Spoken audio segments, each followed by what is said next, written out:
2017 meeting of the Suburban Detroit Trigeminal Neuralgia Support Group. I'll be short. You all received an agenda. I'll put it on the screen after Dr. Casey's done if we need it for more discussion. But I think, as most of you know, we have Dr. Ken Casey, who has been very involved in the trigeminal world. He'll tell us more for how many years, but I know it's over 2 decades, might be 3 decades. And we have 2 successful patients here that have had the MVD by Dr. Casey. And I'll pay you later. Coming. Pay you later. Well, we got a lady back there too. You got to pay her too. That have had successful MVDs. The couple of people, I hope they arrive, that we're having, we're very frustrated about making or having a tough time making a decision about having an MVD. I was hoping they'd be here to hear from Dr. Casey and both of the people that have been successful. I think you know, I mean, in last November there were 2 ladies that were really having, and Nadine, have you talked to, getting off the subject, have you talked to the lady that I was talking about? She hasn't called you? I just saw her here last time, but she Yeah. hasn't called me at all. Hasn't called. Anyway, enough said. We'll let Dr.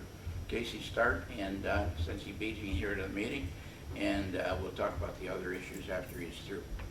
Make 3 quick comments since he talked about people having trouble with the decision and talk some data, but my wife always says that it's more important to talk to the horse's mouth than some horse's ass like me about what the surgery's about. So make sure they talk to them, not me. But you're a good horse. Yeah. Now, the other is almost as important, at least, because I get questions about it all the time. For those that have doubted, did not come in. I was on a minute ago. I asked, when's the book coming out? So here is the work over the summer. That's 2 million words. The publisher said, no way. He actually had a different word in between no and way. So then we went to the rewrite. He didn't really like the rewrite either. Too many words, 1.5 million. So I'm down to about 1.2 million words, and it's now sitting with my editor, which is really my sister-in-law, and my website manager, and they're just going through to see that I spoke English. It is a book. We're probably going to publish it both in hard copy this year as well as in some sort of e-book to get it going. Okay, it looks like it dumped the talk, but I'll get it back. Here's the most important part, you people. And it's what I just alluded to a moment ago, that it's very important that the support groups exist. There was a period of time when I think the central people in Florida got a little bit away from the concept and the importance of support groups. I think they dropped the ball a little bit on truly supporting them, and now we're trying to get them back to it. But it's a big deal because when you meet together, here's what you can do. Yeah. We're having a bonfire, people. Find a place inside where there's joy, and the joy will burn out the pain. So, you know the definition of regular pain. When you stick your pen in your finger, it's a nociceptive, pain-receiving input that is actually or potentially tissue-damaging stimuli. And this is the problem with PCPs and neurologists, is because they equate all pain with that. They have a lot of trouble with the other concept, and we're going to try and give you the ammunition today to get them to understand that it can be a primary lesion. Dentist goes in to do something, manages to catch your alveolar nerve. ENT guy goes in, or even worse, a surgeon goes in to do an MVD and bunges up the nerve in the process. That's a primary lesion. But the dysfunction is what we're going to talk about today, which is really what underlies neuropathic pain. Now, the key is very hard to measure. You all know that. You go to the doctor and you say, I'm in terrible pain, and the doctor goes, yeah. Because he doesn't see a bone sticking out and so on. I have suggested to people, not just joking, that you go home, get some piece of Halloween makeup and, have it poking out of your face when you come in to get his attention. But the key is that most of the time, and my office is a little bit guilty of that, everybody does the McGill or some other pain instrument. There's a PQAS, which is the English version of the Pain Quality Assessment System. But it asks for numbers. Well, pain's a lot more than just numbers, isn't it? I mean, it does these other things. How threatening is it? How emotionally disturbing? And is it as emotionally disturbing on Monday when you're working and you're okay, or on Thursday when you missed a big project because you couldn't talk all day Wednesday and you're behind and your boss just said you might lose your job? So that kind of changes it. And then clearly, you know much, much better than I that your ability to concentrate is constantly affected. So, greater than 100 million Americans. You know, we always hear, oh, this is an orphan disease, or this is a rare disease.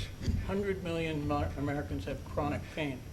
Trigeminal neuralgia is a neuropathic pain. Neuropathic pain is part of chronic pain. You are not a minority. There's only 375 million Americans. So almost a third of the country right now is in chronic pain. And everything that we're talking about, from the Facial Pain Research Organization to some of the things we're doing, is trying to address chronic pain, because we do think there are a number of final common denominators there. 500 billion per year is spent in the treatment. So you would think maybe we could carve out 1 billion for the research, but that hasn't happened, and it's not likely to. And then we can't even take into account what happens to your families. So let's look at some of the numbers, because these are always wrong. At least I see them wrong in most major journals. And these are taken from worldwide data. Chronic pain worldwide, 3 to 17% of the entire population on this planet. But if we talk about specific things, I want to point out that it's not the 4.3 per 100,000 that you keep reading all the time. That's the actual number, up to 28 people per 100,000. So a 7-fold increase in the number of people who potentially, if we stick with drugs, for example, and we're trying to talk to pharmaceutical people or your state representative or your U.S. senator about voting research, we're talking about a lot of people. And then the key is cancer, which is getting a moon shot, and I'm not sure which moon shot they're going to get, but the cancer doesn't really have that many people. Why? Because it kills them. This does, but it takes a long time to do it. So if you also take that many people per year and now multiply it by the number of years the average person lives with the pain, in the case of the founder of this organization, Claire, it was 11 years. I've got people in the office 20, 25 years. I mean, that's a lot of people out there, a lot of people who are potentially in the market. So best estimate of the prevalence, which means the number of people at any moment, is worldwide is 6.9 to 10%. Now, this is a topic that Tim asked me to touch on, and I will, and we'll talk a little bit more about it. It won't be as negative as you're worried about. But 15.5 million people are opioid dependent. What about something you can do? This is my wife, she's standing on the equator in Ecuador, and we're trying to make the point that there's a balance. So this website is an excellent online journal that brings together, like these support groups do, scientists and patients, and allows them to crosstalk. Because as a neuroscientist myself, you don't know where to go if you don't know what the consumers and the people in pain actually need. We've all known that they need better drugs, but I actually am in a group of people that thinks that's probably a dead end for us. Yeah, it's a good conservative interstep, but it's never going to get us where we want because of the nature of the problem. So there's other things that we're going to have to do. The point is that this group has taken upon themselves to try to bring them together. So like Mike Pasternak's group, they're trying to bring different people together and have them work side by side and get some sort of balance, hence the picture of the equator. Plus, this way I can say to my wife, I actually did think of you once tonight. So, here's something different. This is new research. This is research that just got completed in the last 2 years. We were fortunate that we got involved a little bit at the front end and contributed some of the patients and some of the work that was done. But you talk about people who get creams, whether it was the old capsaicin or the lidocaine or the ketamine, and it's always, well, you know, what's it going to do? Turns out that your skin cells, you know, they're easy. These things are easy to put on. and they're a little less debilitating, as it were, than the pain medicines in terms, or the AEDs in terms of what it does to your mind, but people haven't found them as effective. Well, that's because we didn't pay enough attention to certain aspects of it. So ketamine is one that crosses the bridge for us. Salonpas, by the way, for those that are trying to get lidoderm patches and your insurance company is fighting tooth and nail to pay for them, Salonpas people now have lidocaine 4%. Patch only has 5%. So you're not going to lose much to get those over the counter. And I don't have any stock in Salonpas, but I'm thinking of getting some because they're going to take off. But here's the Do you want to be interrupted, doctor, or do you want to wait till the end? I'd like to try and get through some Sure. of the material, but Sure. so here's the key. Your skin cells, that's the keratinocytes, the guys that make the thicker portion of your skin. They talk much more to the cutaneous sensory neurons than we thought. In fact, they actually, in people with chronic pain, produce two substances that normally the keratinocytes don't produce. And it would appear that that production lays behind, if nothing else, the triggers. But certainly some of the things that, normally on a day when you've been disturbed in the keratinocytes, this nerve growth factor goes up, independent of whether you have some stimulus, and seems to drive the pain. So they have a wide variety of the neurochemical properties, and this is one of them that we're looking at only because we think we have a blocker for this. This calcitonin-gene-related peptide is important in other areas like vascular disease in particular, and other areas that have garnered more research.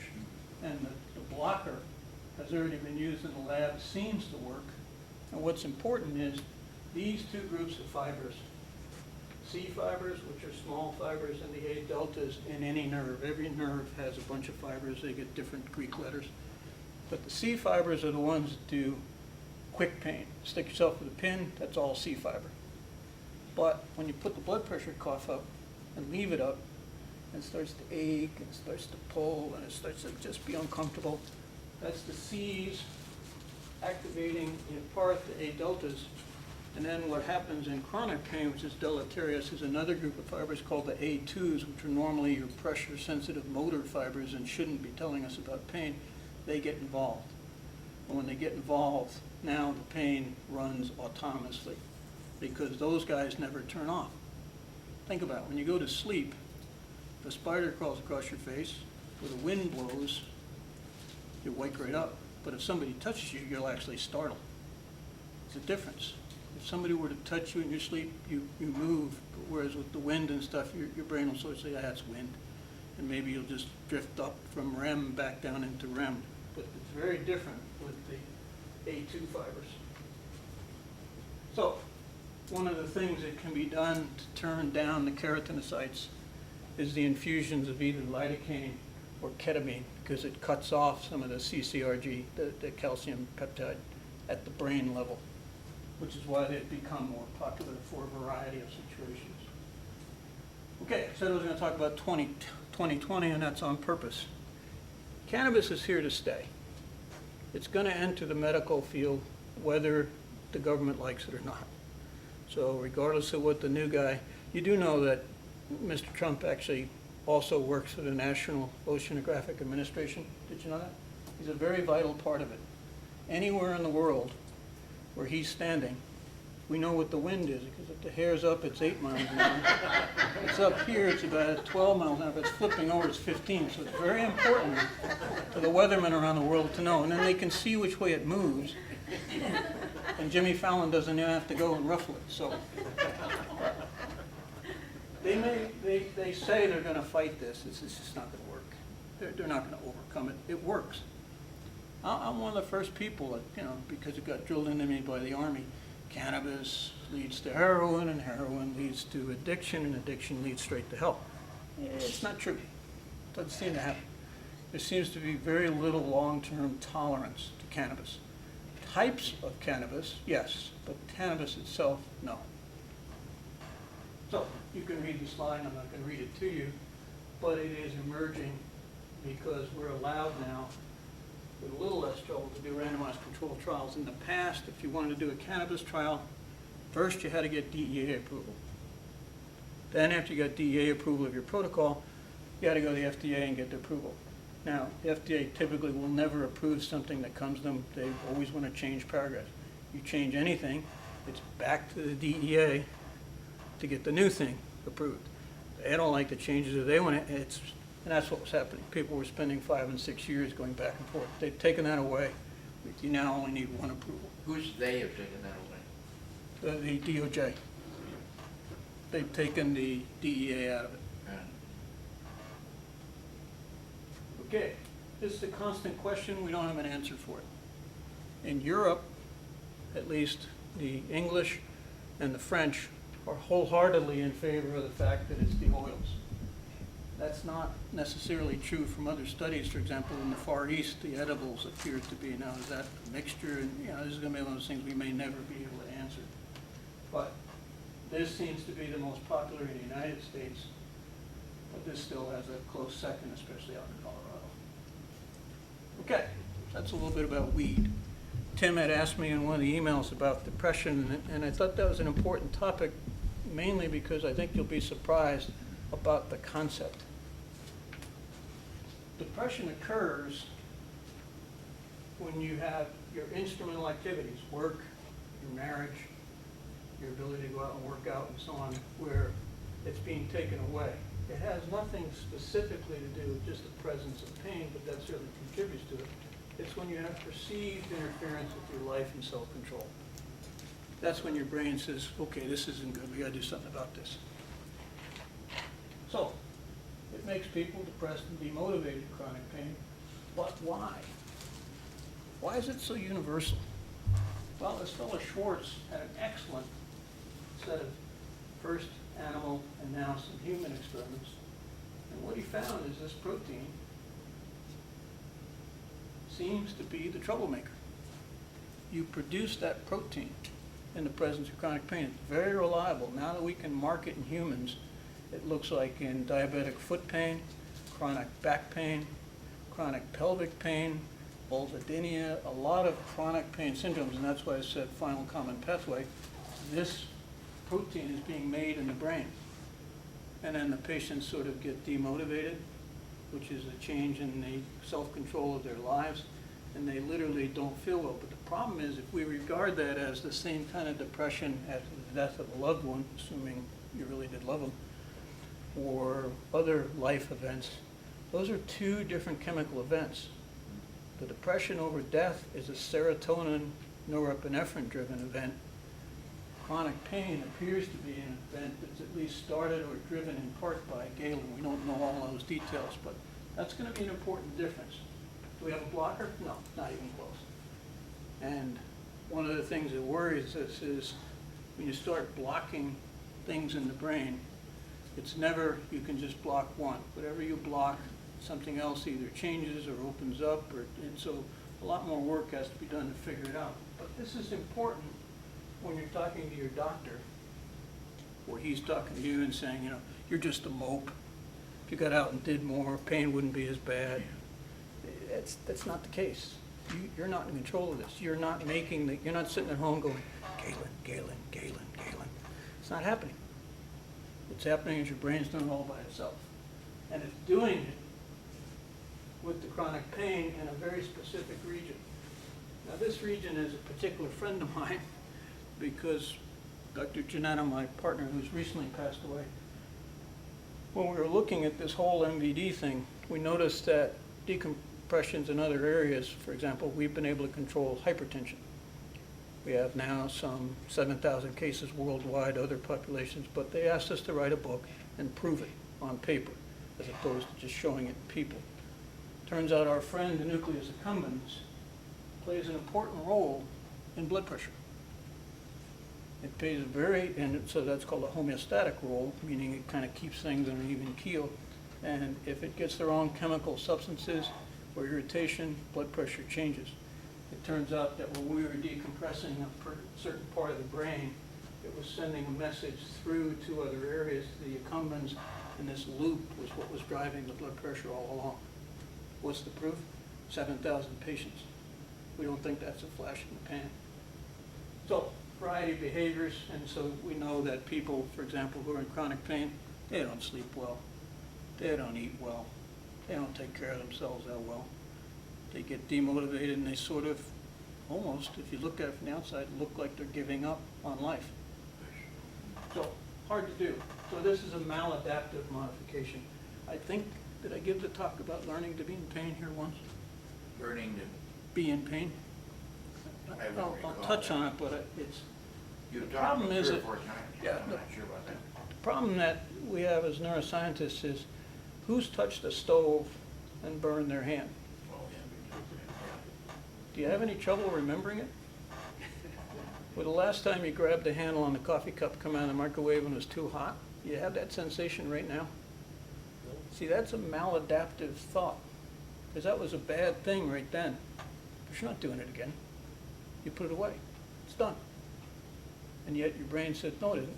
I have it right here. Now, some people say, well, that's a protective behavior, says you don't do it again. Well, it's actually learned.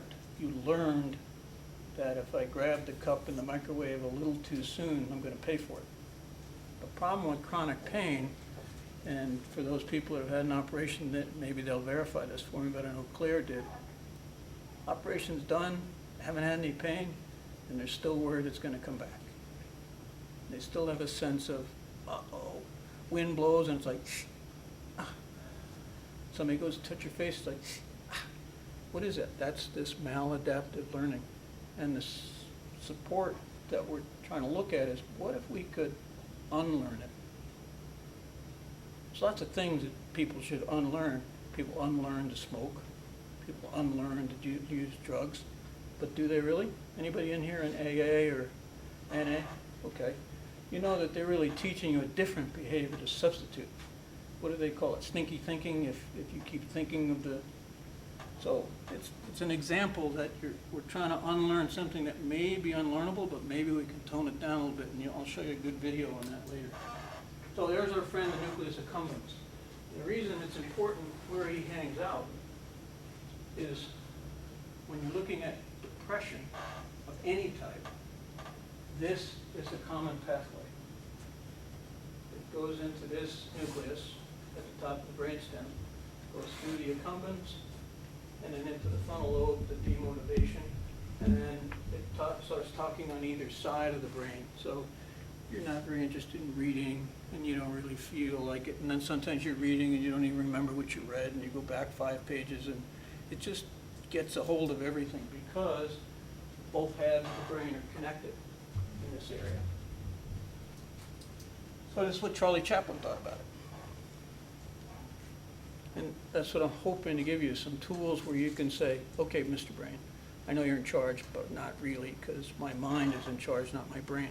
And I'm going to do some stuff with you, mindfulness, which is a new area that we're going to get to, and I didn't bring a lot of data on it tonight, but we're starting some cool data with that functional MRI with that, where you tell the brain what's going to happen, not the other way around.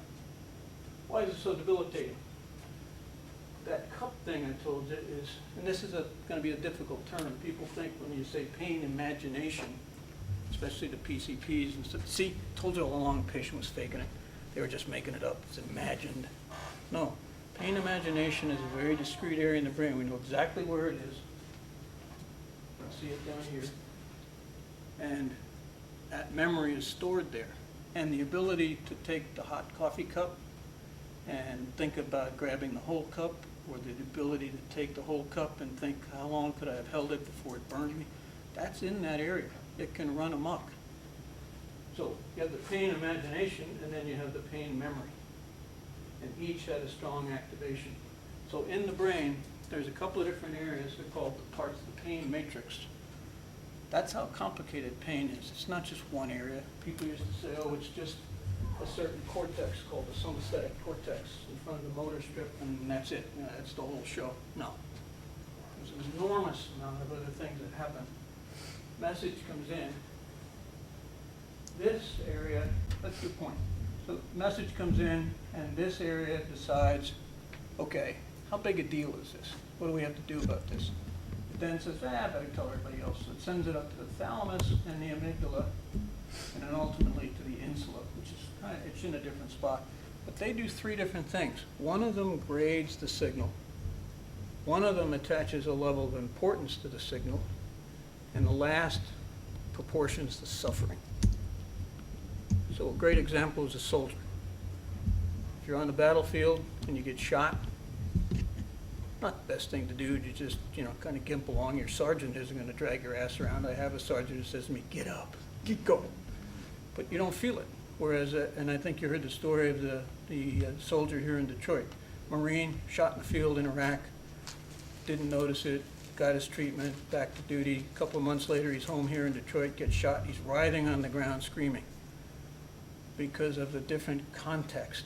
And the context comes from the incident. So you've got the prefrontal cortex, where that Mr. Amygdala is. This is called the frontal lobe, and this is the prefrontal cortex. That area and that area appear to be the key to this combination of pain imagination and maladaptive learning. But you can see how complicated the pain system is. So can we see it? Well, that's the toughest question, isn't it? You go in the doctor's office, you tell him in pain, and he's like, well, and then we have a whole generation for those who are seeing younger neurologists who are just out. It's all tests, right? Let's not touch the patient. They may have something. So let's not examine them. Let's get the CT, let's get the MRI, let's get to this, let's get to that. Go ahead, contribute. Well, they say they don't want to give you too much of anything because there's an epidemic. Yeah, You're on too much, we got to reduce it. There's an epidemic. but they also don't want to touch you. Who's had their face examined in detail when they went to the neurologist's office? Who got their face examined with 5 different modalities when they saw some idiot in Trenton? Remember?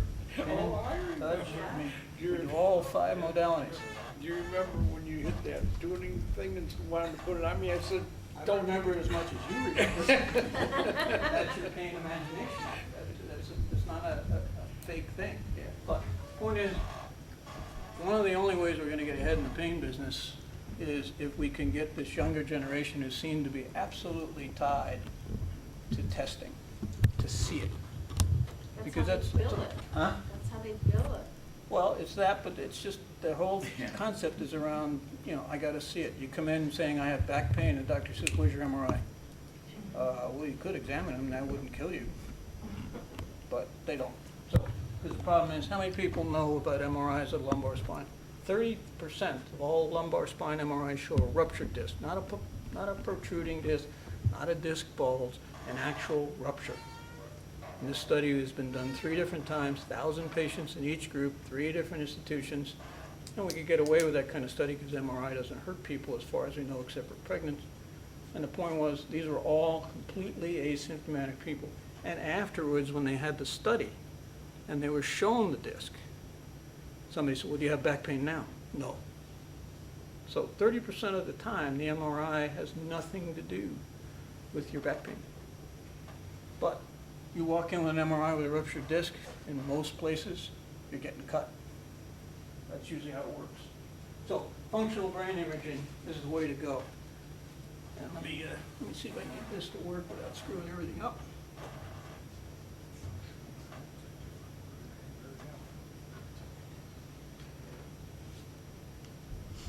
Process has typically taken days or months of analysis. We've collapsed that through technology to milliseconds, and that This is the allows key. us to let Peter look at his brain in real time as he's inside the scanner. He can look at these 65,000 points of activation per second. If he can see this pattern in his own brain, he can learn how to control it.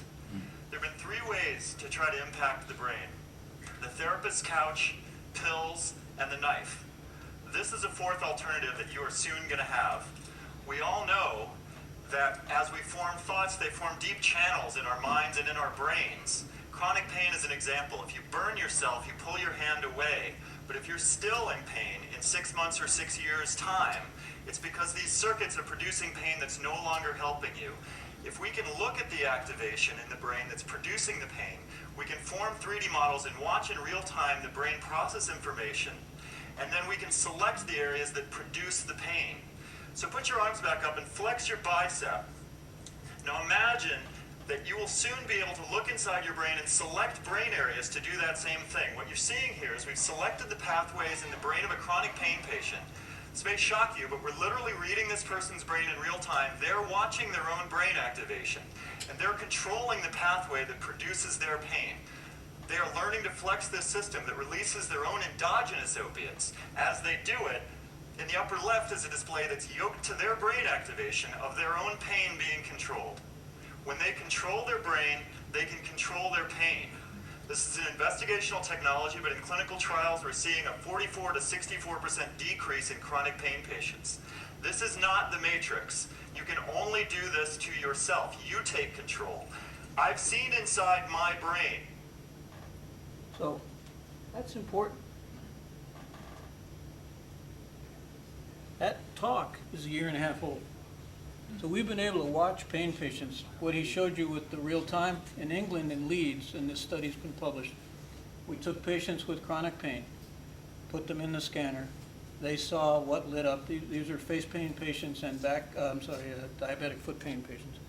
Two different areas lit up. And then we told them the yellow and the red are high intensity, lots of activity. We said, change that to blue. Think blue, blue, blue. And many of them, about 50% were able to get the red to tone down or even go all the way to blue. But 20%, all the blue. And then at home, without the scanner, they were able to continue to do it. Blue being no pain. Blue being normal functional activity. Is that like a biofeedback then? Well, in a sense it is, isn't it? Because it's really mind over matter. It's a term we've all heard all our lives, and people kind of joke about it, but you just saw it. That chronic pain patient, those two areas on either side, that was the prefrontal cortex and insula, and she turned them down. Pretty cool. Dr. Yanni, who I went to, and some other people have gone to, you would have the electrodes hooked to the face, and you actually could see it on the computer. Yeah, that's different. That's a thermogram. Yeah. This is now getting at the heart of the matter, because if we see that a different area is lighting up, say the pain imagination system, and here's the second part of that study. We took a husband and wife team who purportedly were in love. The husband was put in the scanner and given laser light until they induced pain. Wife was put in the scanner, given laser light until they induced pain, and they had the functional MRIs.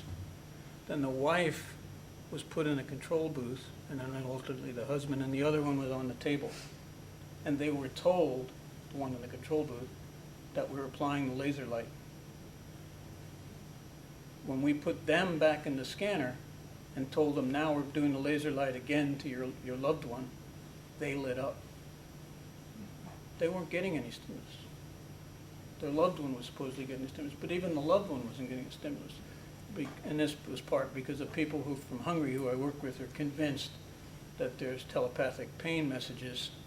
And in a sense, if you've been married long enough, your wife finishes your sentences, or in my case, she says from upstairs, "Don't touch that! Stay out of that!" She can hear things before you've even gotten to the cabinet. So, but what can we do about the material we've seen so far? Well, you can and should turn it off. So here's some pictures from other work we've done. This is the connectivity with chronic back pain patients. That's what the CLBV means. And you can see what the brain looks like. Yellow is bad, red is bad, blue is nice. So in our control people, I'm sorry, I'm backing up. In our control people, brain looks pretty quiet. But in the others, got some trouble. Now here's a chronic face pain patient. And this is a chronic face pain patient. See the strip that we talked about, the sensory strip? Look what they're able to do to it. So two things he said that were important. Pain literally makes an impression on you. And I mean a real one. When we look at the surface of the brain, the little grooves get deeper. And you think, well, that's probably a good thing. Actually, it's not. Because there's only so much room up there, so if something got deeper, what's likely to happen? Something else has to go away. So we now have very good proof that in the area of the amygdala, in the area of the prefrontal cortex in particular, those areas get smaller the longer you're in pain, and therefore much harder because the cell density now is filled with those bad channels, and we can't get any of the good channels to take over. So time in pain has now become a big issue. Okay. People always say, well, based on all this, should I get my operation very quickly if operation's all I have at the current time? This compares to kind of top-of-the-line procedures. They lie in some people's minds, but not in the data for 1-2. But here what you see is this is a large study done in England, France, and the US. It had 11,000 patients in it. Reduction in postoperative pain, you can see, greater than GKS, which is Gamma knife. And what's important is at least at the University of Pittsburgh, following 11,000 patients, we had the first Gamma knife in the country.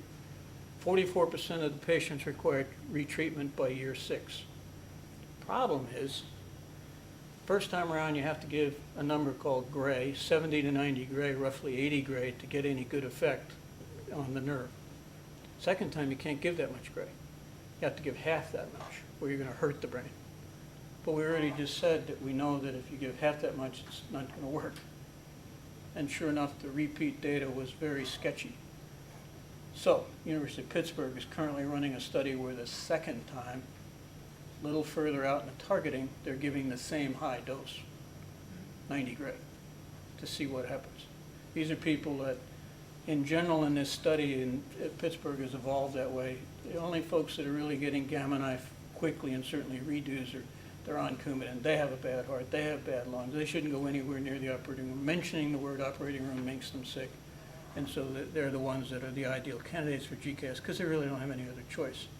Most surgeons now around the world, not just in the US, feel that for a healthy patient who has no significant medical contraindication as type 1 or type 2 trigeminal neuralgia, we'll talk about the types at people's request, MVD is the operation of choice, a non-ablative procedure, a non-hurt the nerve procedure.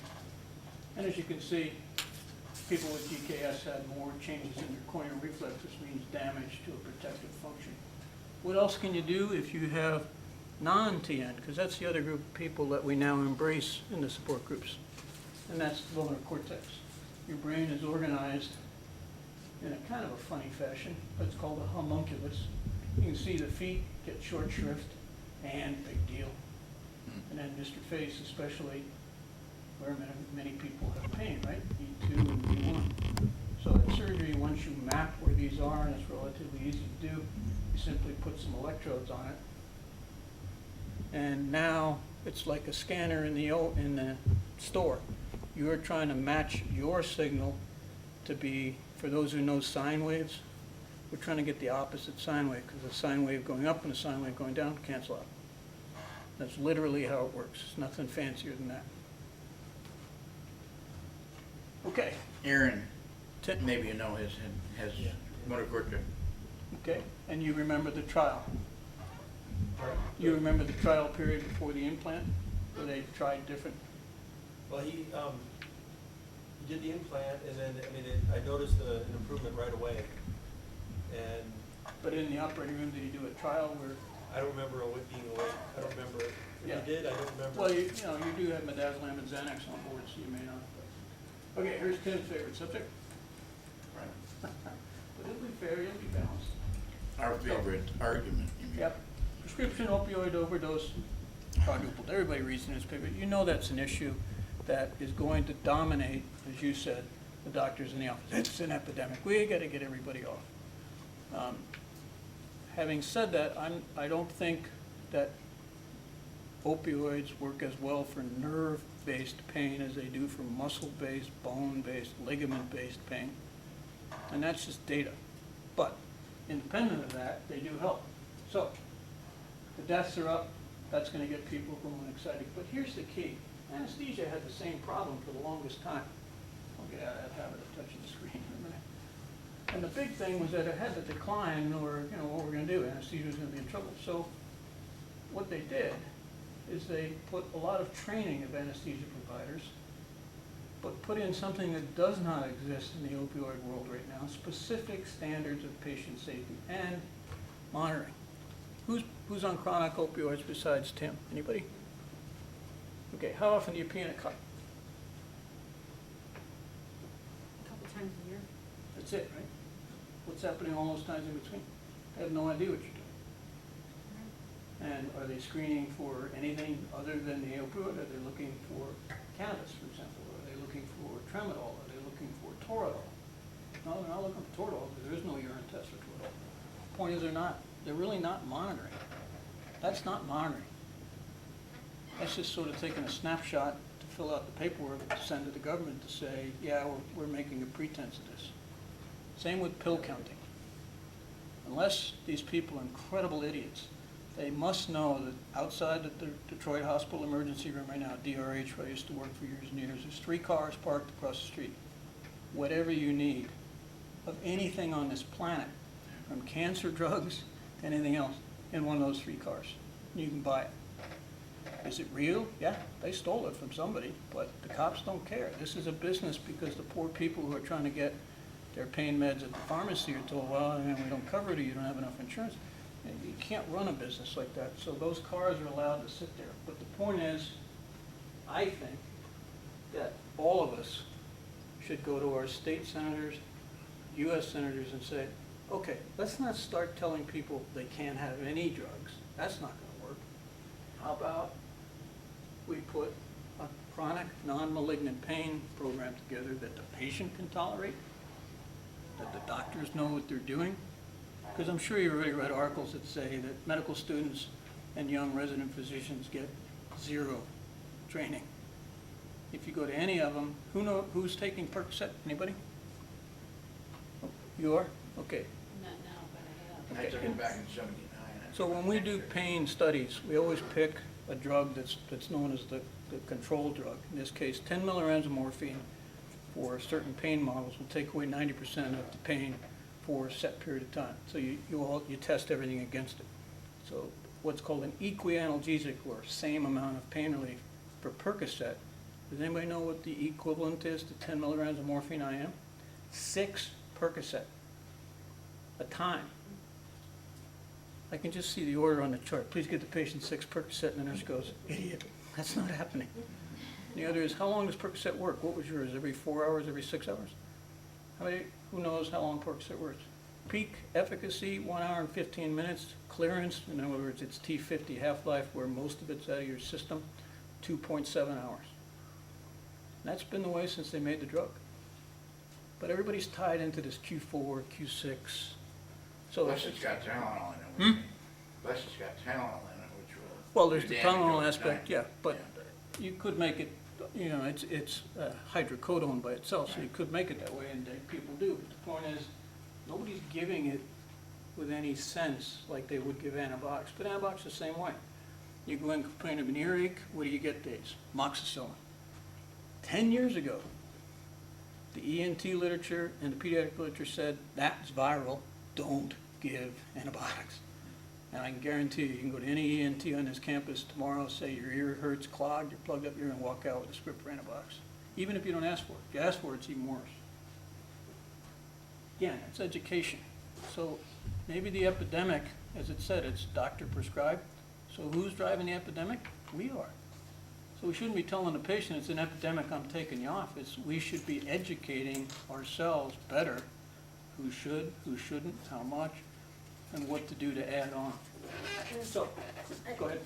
This is just a problem with people being honest with their doctor too. They try to hide an addiction that you're trying to help them avoid a problem. And I went with one of our patients who has passed, but I went with her doctor. He wanted to put a port in her and give her, I forget what it was, some really strong opioid. It's like, you're gonna do what? He just wanted to help her, but he didn't realize she had, it was. Well, the problem is the use of the term. In the pain world, research world, there's dependence and there's addiction. Right. Dependence means that the 6 hours or 10 hours after you took your last pill, you're beginning to think, that's not addiction. It never was addiction. Just like you're dependent on food. You go long enough and your stomach goes, yo, Jack, find something. You drink too much and your stomach says, let's get some carbohydrates, hello. That's because your brain works. That's dependence.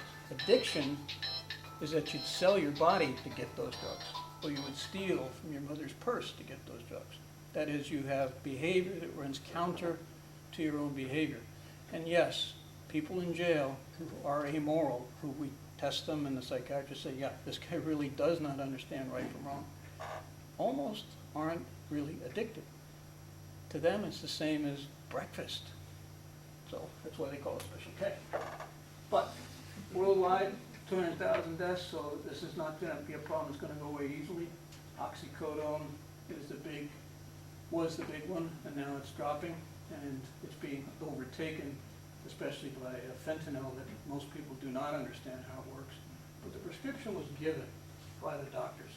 And then most importantly, nobody gets told this. I can't tell you the number of times people are in the office and they say, well, I'm taking a pain medicine and Valium, or I'm taking a pain medicine and Xanax, or taking a pain medicine and my doctor never said anything about alcohol.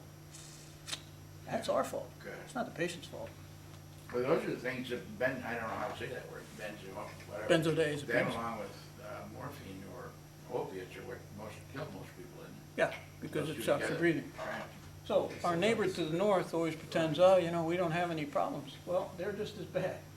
Second largest worldwide consumer of prescription opioids, biggest increase. However, they said, let's go a different route. So they've said, problem's not with the patients. Problem's not with the illicit drug trade and the bad, nasty Mexicans that are gonna be kept out by the wall, but of course they'll just fly over it or jump over it. They'll watch his hair and they'll know, oh, good day for a kite. But in any case, they said, let's put first do no harm. That's that stupid thing from the Hippocratic Oath that says recommendations around 5 areas. Monitoring again, surveillance, treatment, education, and prevention. In other words, don't just throw an opioid at everybody post-op. For example, we've gotten away, anybody had a hemorrhoid? I know you don't want to admit that in public, but if you've had rectal surgery nowadays, in most places here certainly, because it's the Beaumont system, you get something injected called Exparel, and it lasts for about 3 or 4 days, and most people are going home with a little Motrin or a little bit of Toradol and no narcotics. Whereas before they were 3 to 5 days on narcotics. Why 3 to 5 days? Because they got set up in the first 6 to 12 hours in that bad loop, and now you had to play catch up. So we've known that for a long time, that we got to get ahead of the pain business. And just last night I met with anesthesia at Beaumont Trenton. We're going to start using lidocaine infusions during surgery, whether it be belly surgery or spine surgery or certain types of brain surgery, where we're pre-treating, preemptive analgesia it's called, and we're probably, I give ketamine infusions there fairly regularly. They were a little uncomfortable with my doses, but now they've seen that I'm doing these people over in recovery room, they're wide awake, they're talking, and we're taking doses 3 to 4 times what they're using in the operating room. But it's helping. Do they go home with something implanted in the surgical, with some kind of Just the device? hemorrhoid group, but no, the other people, for example, some of the fusion patients have done lately, we run the lidocaine drip. Post-op, they get some Toradol, maybe some Motrin. I'm not sure exactly what was in it, but when I had my left on. Oh, no, you got an on-cue pump. Here at Beaumont, yeah, he had something in Yeah, there. it's an on-cue pump. Yeah, and I was supposed to go home and leave it in for 4 days, but it leaked or something at the hospital, so they had to take it out. But is that what you're thinking? They put it in during surgery? Yeah, and the problem with that is that's $450. Yeah.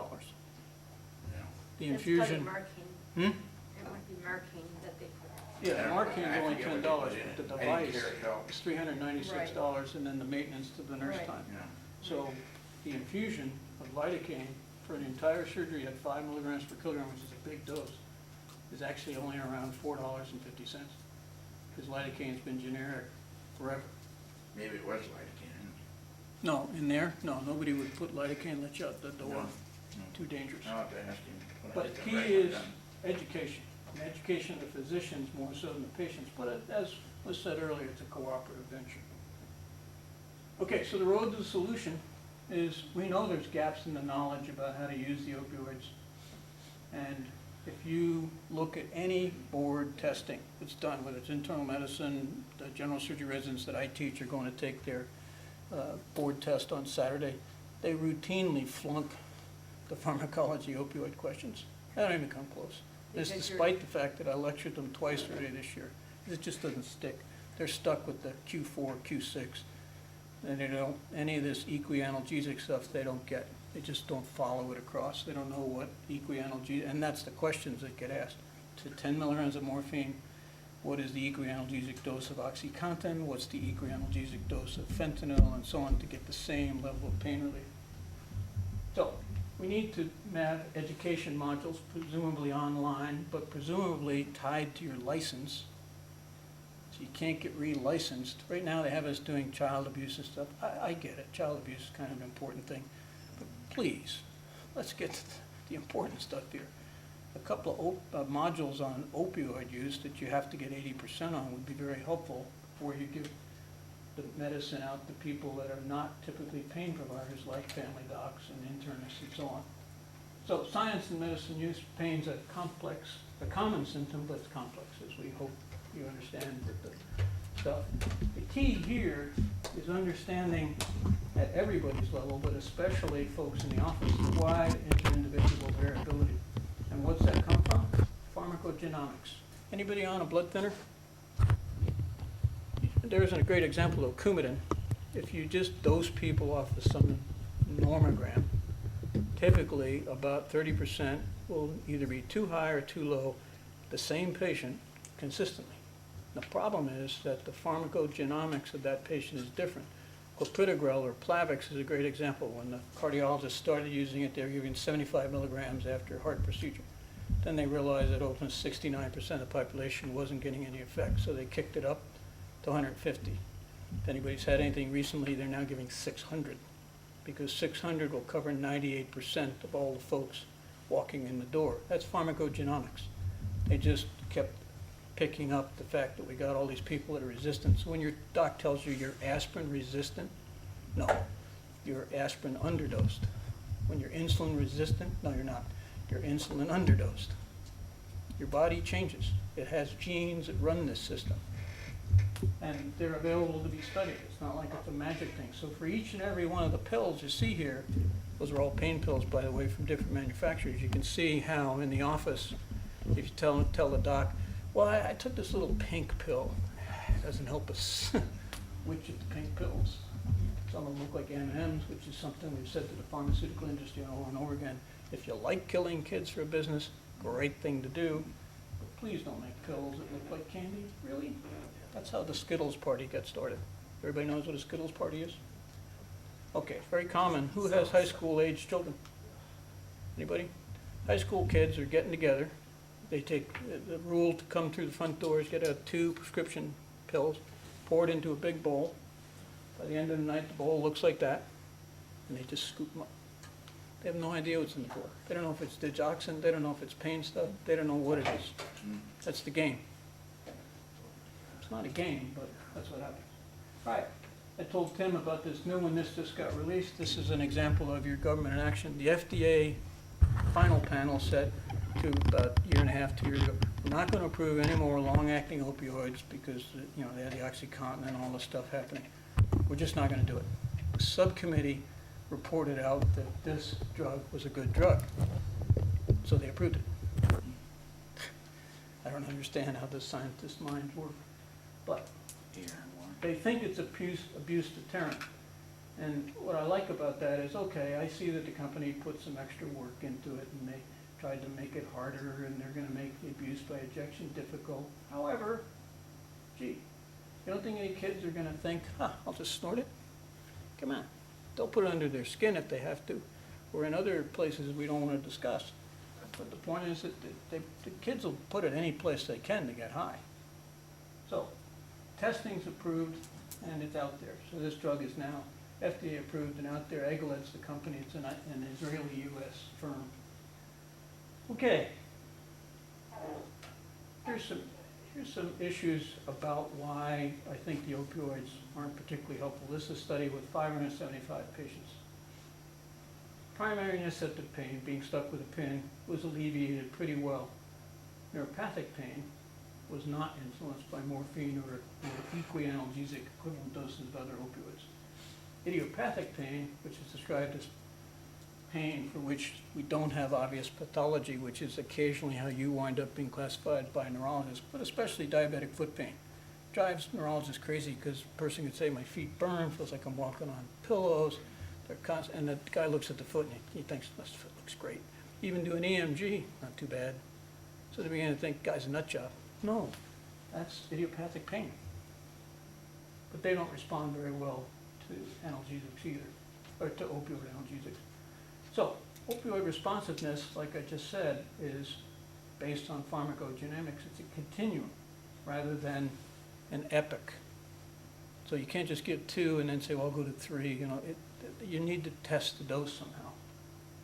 And it's determined by diverse characteristics, including how you feeling that day. What's going on with your job? Is your wife still with you? Did she leave? Did your caregivers leave? Did the government just say your money's going away? All those things are going to affect your pain. So neuropathic mechanism may reduce responsiveness, but I'm sure Tim's happy to hear me finally say this. It doesn't mean you're resistant to the drug, but it does mean that you're going to have to get up there on the dose. And if we don't have the monitoring and the surveillance and the protective component, you can wind up in trouble. So, this is my sense of it, that the mind, as you saw in the picture in the YouTube, may be better than morphine in the long term. Problem is, it takes a while to learn yourself up. Although those people I talked about who were able to change their pain in the real-time scanner, that was a 5-day trial. That's all the money we got. We got it from the National Health Service of all people. Okay, here we go. Trial outcomes for drugs that you're familiar with. This is an important concept to be aware of, this what's called NNT, number needed to treat. That means the number of people that must take the drug before one of them gets an efficacious response. It exists for every drug that ever gets approved by the FDA. You have to submit this data. So as you can see, 6 people for the SSRIs. It's involved duloxetine, Effexor, venlafaxine, especially duloxetine. 7.7 for Lyrica, 7.2 for gabapentin, 10.6 for capsaicin. But for the imipramine, Elavil, nortriptyline, much lower, meaning a higher number, not good. Strong opioids, tramadol, botulinum, and couldn't determine it for lidocaine patches. So what's called the Neuropathic Special Interest Group, which is a group of scientists, myself included, that come from the International Association for the Study of Pain, several of the U.S. pain consortiums. This was what we looked at when we looked at all the data available to us 2 years ago, first-line treatment. It's still tricyclics because of the other effect, the Gallon effect, because we didn't want to ignore that. That's part of the pain process. Some SSRIs, which some people can't tolerate, the tricyclics, Lyrica, and gabapentin. Now the Canadians, so people always ask me, well, what about Botox for face pain? 6 studies so far, none of the studies have consistent data. Does that mean it's dead? No, hardly.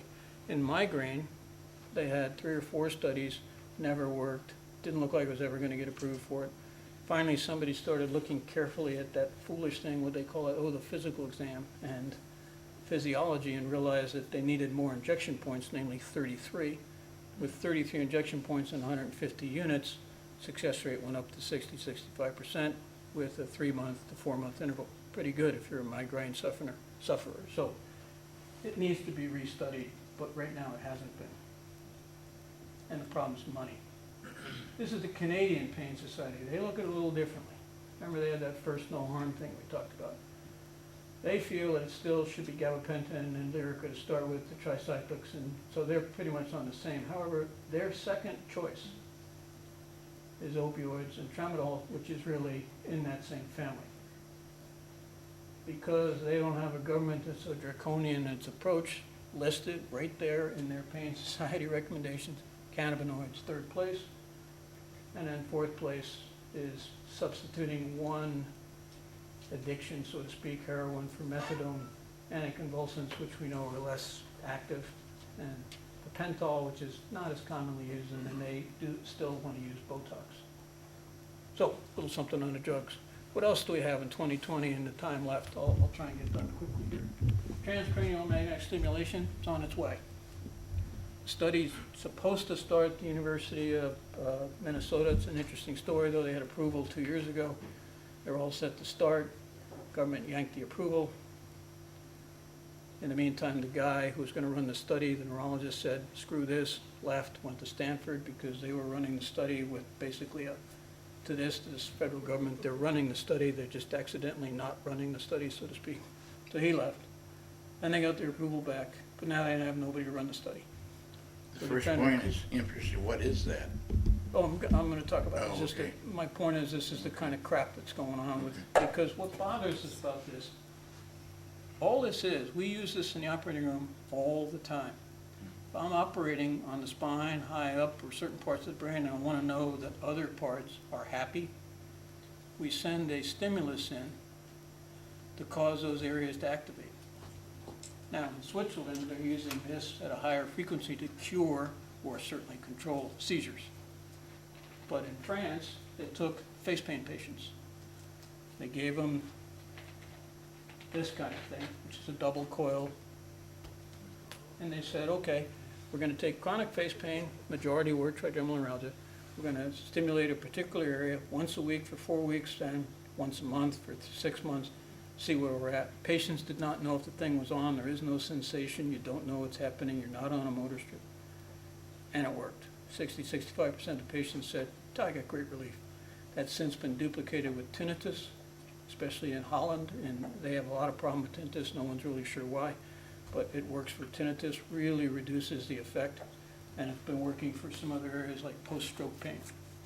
But what it is essentially a magnet running at a certain Gauss. Gauss refers to the strength of the magnet itself. Like an MRI, you hear it's a Tesla. The Gauss is much, much lower than that. And you're just saying to Mr. Brain, whoa, whoa. Now remember, the brain is a bunch of atoms. They all are dipoles. If you send them a magnet in, the dipoles will line up. That's how MRIs work. You line them all up, then you send a radio frequency signal in, they flip, and then you measure how long it takes for them to go back to their state, and you can tell who's who among the crowd. Here, you're just flipping the dipoles back and forth, on, off, on, off. That's why it's repetitive, transcranial, on, off, on, off, on, off. And that agitation motion appears to be beneficial to some of these abnormal deficient pathways. Because what people looked at in particular was when you were doing this, immediately after the treatment, did the patient lose any of those 5 modalities that I test for? Because obviously that would be bad if we took away their protective pain aspect. No, they didn't. They just took away the extra pain, so to speak. So very useful. Once again, government doesn't allow it. There's a machine approved. Experimental still. It's in the United States. It's called North Star. It's allowed to be used for depression. It's used at many of the same currents. Has a little pad so you can't screw it up. Our target is 4 to 7 millimeters further forward than their target. All we'd have to do is put the patient in and have them sort of say, what? As you ask them a question. And they will not allow it. So I'm interested to see if the University of Minnesota study actually goes forward. I don't know whether it's the company or the FDA or a combination, but I sent in an IRB to here, and then it got bounced down to the FDA and said, absolutely, positively not. So we are in conversations with an Israeli firm that makes one of these for $28,000. This is different than our OR1 because the OR1 requires a much bigger coil. I want that little pad. They make it for $28,000. I'm trying to talk the Beaumont system into buying it. And then I'll just accidentally put some patients in it. How does it work? I'm sorry? Yeah, I guess I've always wondered why the FDA can't say, I can take something that's tried somewhere in another country that we recognize, But they and don't. use that data to say, damn it, let's do it. They don't recognize it. Why can't? According to them, the rest of the world's trying to kill Is it, everybody. who's the bureaucracy that says we don't do that? Is it Congress or is it just No, their? it's the FDA. Congress is not touching it. The problem, in all fairness, I think some of their were the best was that for easily from, let's say, mid-70s on through to the late 80s, we were the #1 healthcare system in the world. Oh, yeah, So then they thought, okay, we're top of the heap and we know best. we know best. Problem is, where are we now? Anybody know? WHO rankings? 17th. We're now at 17th. I think it's time for us to looks like that flipping of the dipoles changes sensory threshold, and we've known for a long time, and those who've had their face examined, cold and abnormal thermal responses seem to be very important in neuropathic pain. And how they change appears to be a reasonably good guess of how bad the problem is. For example, if I put a cold on someone's face and they go, "I don't feel it," that's not good. The chance that a reparative or what's called a non-ablative procedure is going to work, kind of low. But thermal alterations are an important first guess in neuropathic pain. So it appears that especially the heat sensory relays change. And then I said before, and you heard him say on the YouTube, that you get these abnormal pathways called facilitated pathways. They're the same ones that baseball players use. That's a facilitated pathway. They can throw in their sleep with the same form as when they're awake. Roethlisberger, he must have 46 of those because he throws an underhand behind his leg, around the back of his head. But the point is that those are pathways. He doesn't really think through, oh, I'm going to hold it this way and spiral it. These abnormal pathways are the ones that you learned. You learned maladaptive pathways that have kept you in pain. We saw them on the picture. We need to turn them off. And this is another way to do it. Last thing, we'll try and finish up. Genes. So it's in your genes, and your genes look like this. Because they're different than everybody else's if you have trigeminal pain. So what's the power of the genes? This is how pain perception occurs. Transduction, which is at the skin level, our friends the keratinocytes, although they're not really our friends. And then the nerves get involved, and we haven't had much luck interdicting the signal very effectively at the spinal cord level, although I told Tim we're looking at a new way of addressing the spinal nucleus close to the head, but it's still a big operation. So then the question is, okay, when it gets into that pain matrix, what can we do? And that's where you get interpretation. And then interpretation drives behavior. So, genetic modifications are known to occur. Best example, if I take anybody in the room and I take a rubber band, put it tight on your leg, so tight that your leg actually hurts, but not that it cuts off circulation, and then wait 6 hours, and if you let me, and that would be foolish, I take a little bite of your dorsal root ganglion, it will have changed. 6 hours of chronic pain, and you start to make new gene products. Now you'd say, wow, it's pretty quick. If you think about it, no, it isn't. For 6 hours, the system has been putting up with this chronic pain. It's really supposed to be a fast responder. But these gene changes, which are permanent, a year later, and this is Liz Bullock, if you're looking at Bullock, Liz did this with animals up to and just a step short of monkeys, found that 3, 4, 5, 12 days later, changes were still there, meaning it was irreversible. So that's what I meant about that early post-op pain thing. That first 6 to 12 hours, we have got to nail it better then, and that's what we call preemptive analgesia. In any case, a large number, somewhere between hundreds and thousands of genes are marked by chronic pain in the body. And the changes are in the brain, and this is important, the T cells. For years, people have said, patients tell us, and this is an example of how support groups help, well, I took a steroid, I took Motrin for my pain, and I don't know, it helped. And lots of us, myself included, thought, nah, that doesn't make any sense. The steroid must have just making them a little bit high, or, give them a little giddiness. Now, it turns out we were wrong. It looks like the T cells in the immune system, by the way, is run totally out of your duodenum. That's why there's all that big stuff nowadays about the biome, that you not screw with your biome because that's where your immune system is run from. But these T cells appear to be potent players in the pain business. And what they tell the brain with a specific cell seems to have a lot to do with whether we can undo the damage. So, 20 to 60% of the variability in how you experience pain, this is the same patient, whether it's Monday and a good day or Thursday and a bad day, weather-wise or not, appears to be genes changing, and here's a diagram. But you got the acute pain, you don't get much change, but in the chronic pain, you start to get changes in gene expression. And then you get some nasty things happening because you get what are called intermediate pain phenotypes. Anybody know of one? NutraSweet. NutraSweet or aspartame, all those guys, when they get broken down in the body, one of the subproducts is something called an aspartate, which looks very much like a regular pain neurotransmitter. So your brain sees it, it makes partial contact with the areas of receptors. So instead of a full handshake, it's sort of like, you know, the Queen Elizabeth handshake, 2 fingers.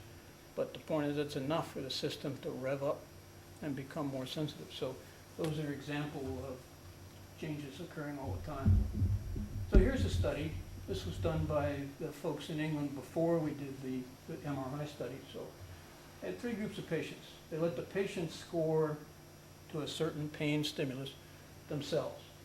1 to 3 using the 10 scale, 4 to 6, and then high. Now what they found is that this gene was more common in the low pain group than the high pain group. So that seems to be a good guy. And in the high pain group, this gene seems to be a bad guy. This gene we can measure in humans, and in fact in the CSF, in the cerebral spinal fluid, we have measured it in chronic pain patients, and indeed it's up. The question is, again, if we try to screw with it, which Pandora's box are we going to open? Don't know yet, so working on that. But many genes play a role, but the key is that if you interfere with them and simply abolish all pain, called a channelopathy or sensation, that really gets everybody into trouble. So what's really cool is this gene, because it looks like all it does is eliminates neuropathic pain. And no one's really sure why, because it's not a ketamine. Ketamine is an NMDA blocker, which is N-methyl D-aspartate. That's in those type 2 cells I talked about earlier. So that made sense to us, that those cells use that for signaling. We were blocking those cells. Robitussin does that, for example, but just in case you're thinking of going out to get the Robitussin, you have to drink 7 bottles each dose. It's sort of like our Percocet, you know. It won't work. But the point was, this guy doesn't look like that. So we can figure out how to, and people are working on blocking it pharmacologically. And then the newest one is this one. This one looks like if you can augment it, pain perception decreases. And it looks like it works, at least according to animal data that's tagged in several different areas. The problem is the animal's pain matrix is not the same as ours. We don't think they make, who knows of course, but we don't know if they rate it the same for obvious reasons. Like a deer in the woods, you shoot an arrow in its ass, it doesn't say, gee, that was a small arrow, I probably could hang around and still eat and I'd be okay. It's like, phew, they're gone. So they don't think it over. We would. If you were really hungry and you just took an arrow in the butt, it might be, it's the wife. I was out playing with my wife, and I wound up almost getting a 9-iron wrapped around my neck, because when she hits, sometimes, very rarely though, she has an errant ball, but it went over the fence into a field, and there were some cows there, so I helped over the fence to get the ball. And I was looking around, and I saw it was stuck in the rear end of a cow. So I lifted the tail, and I called and I said, honey, this looks like yours. Hence the 9-iron. Good shot. So, we talked about genes, and we kind of touched on the fact that it's going to be hard to manipulate them, especially if they're already there, and the danger of turning them off. So here's probably the best, coolest information to take home. The long-term changes are driven at the molecular level, when you spell it correctly, by active genes that Dank looked at that are called epigenomes. You have a biome to run your immune system. You have an epigenome that says, okay, how important is what's going on there? Now, should I do this thing at the 6 hours or not? And when it says yes, bang, the system takes off. If you got it to say, no, then it'll be all right. And that's what people think has to do with a lot of the pain training, the guy who walks across hot coals, the guy who walks across the bed of nails, the soldiers who break their legs and keep walking, is that in training, their epigenomes were somehow indirectly mind over matter changed. So certain kind of genetic material called an enhancer looks like it works through, remember I said the T cells were important? In the brain's lymph system are the microglia. They're the ones that seem to have a very important role in kicking the pain system up or down, as opposed to the axons themselves that actually run the pain system. Your neurons, the ones that actually control your arms, they have nothing to do with pain. They don't have anything to do with it at all. Everything's run out of these guys called the astrocytes that attach to the edge of the axon. They run the whole show, and the microglia look like they tell the astrocytes when things are in tough shape. So this is the target. We need to change the response to that epigenome. So where do we go from here? Well, Alexander Pope went straight to the box.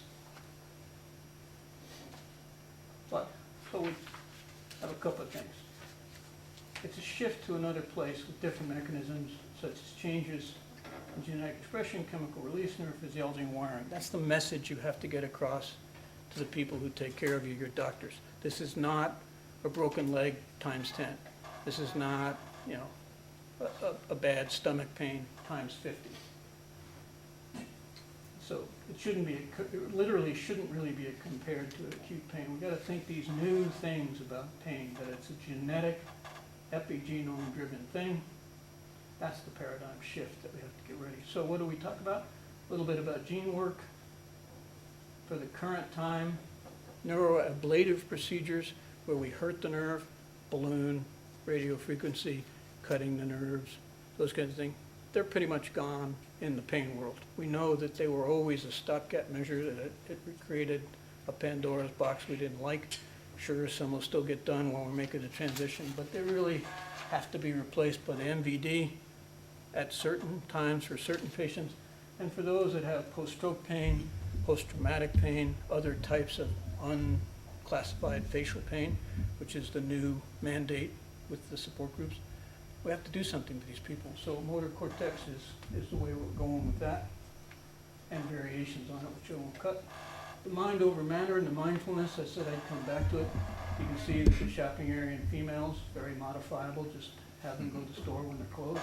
Sports area in males, hopeless, can't fix it. And in males, as you know, there's almost no commitment area, never has been. Now, last though, is what we talked about.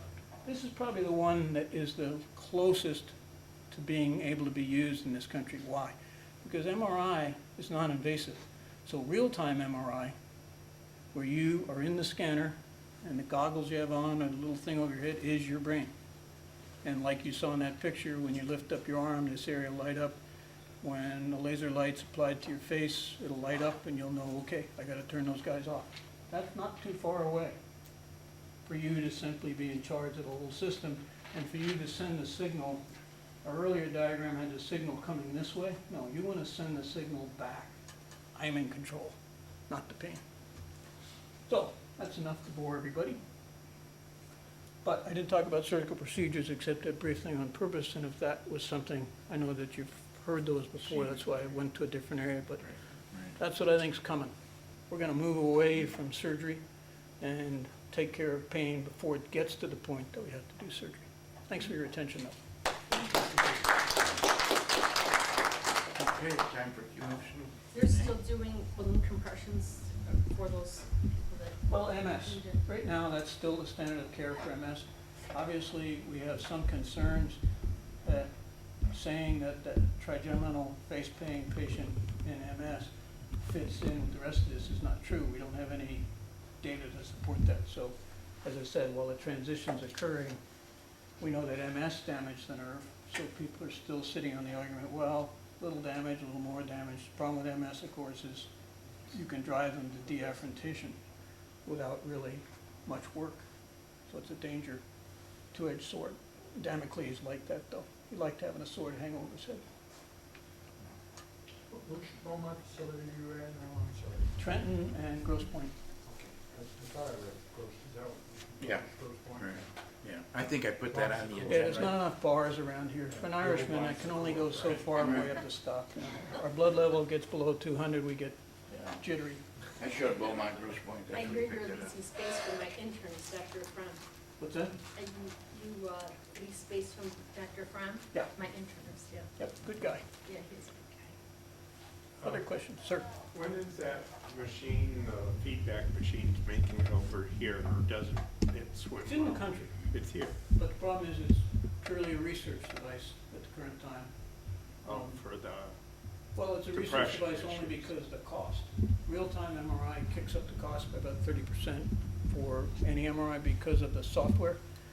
In the talk, I probably banged around with it, but normally you do an MRI, it takes the computer close to 40 minutes to put all the images together and make the pictures. To add on the amount of computing power and software to show you all those points immediately, that's what's driven the cost up. So as you might guess, most hospitals are saying, why do I need that? So it's probably always going to remain limited to specialized pain practices or hospitals that decide we're going to do this specialized work. Now, as I showed you, at 23 per 100,000, with persistence, people are always around. You know, the problem with talking to hospital executives, you know, in all fairness, even if one was standing right there, they don't give a rat's ass how you feel. All they want to know is, can they make money off of you? Well, this is an outpatient-driven event, bigger money. Doesn't cost them bed, doesn't cost them the nurse, it's pure profit. And it's a huge market, because it's not just face pain. We can do this with foot pain, back pain. Jesus Christ, that's a bunch of people in that 100 million. So there's lots of money to be made in it. The problem is, you gotta get them focused. What's it take to run one? A couple of tack or Yeah, an yeah. adapter sitting there? Don't need the doctor. Someone saying, do this, do that. No, actually, as you might guess, at least the one in England, and they're the people that are leading right now, it's a program, simply a program just like here. When you say MRI, they hit MRI head, and the machine doesn't make a decision, but it runs a program that's MRI head. You say MRI head with contrast, it holds you still, so it runs it in the same sequence again, back, you know, that's why you have to be so crazed. The key is where, there's two coils, the big coil that's over your head, and then that little box. In the case of the head thing, it's in the head thing, but if you've ever had one on your back, you're sitting just over a slight elevation, that's the other coil. Those two coils work in conjunction. Here, people are still working out, it's two coils, plus the main coil. They're still trying to work out, can we go to one coil? Because again, that drops the cost. It's all gonna be about cost. You use the word suit when suit. Well, the device exists.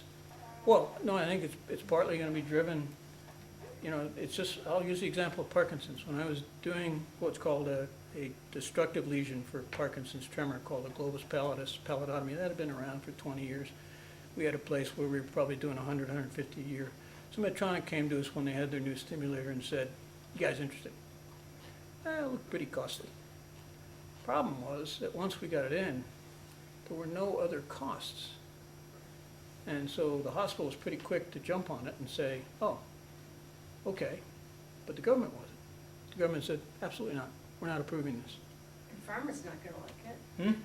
Yeah, and pharma didn't like it at all because we're going after their dopamine and everything else. So what we did in Philadelphia was we simply called every patient in our 400 plus database and said, I'd like you to write your state senator and the US senator today that you want this. It's a proven technology. We studied it at 6 centers across the country. Problems were quite low. Well, within about 7 years, it had flipped where instead of you give drugs for 10 years till you get dopamine-induced dyskinesia, and then you go to stimulator. Stimulator is now considered choice one. You do it for as long as you can keep the stimulator working, and then you flip to the drugs. So this will be the same thing because it's driven by cost. And as you know, the mantra is healthcare is costing too much. Right. I mean, I just got yelled at by the Beaumont people. A lady came in, big bleed in her head. The intensivist said, up, boxing her up, you know, we'll get hospice involved. Foolishly, they let me take care of her. So 73 days later, she went home. She's now got her trach out, her peg out. Is she the same as before the bleed? No, but she laughs with her family, she feeds herself, she moves around. It cost $752,000. Molina paid, I think, $1.50, $1.75, something like that. So they're angry at me. Right. But how much is that woman worth to her family? Where do we make that decision? See, that's not something I'm gonna do.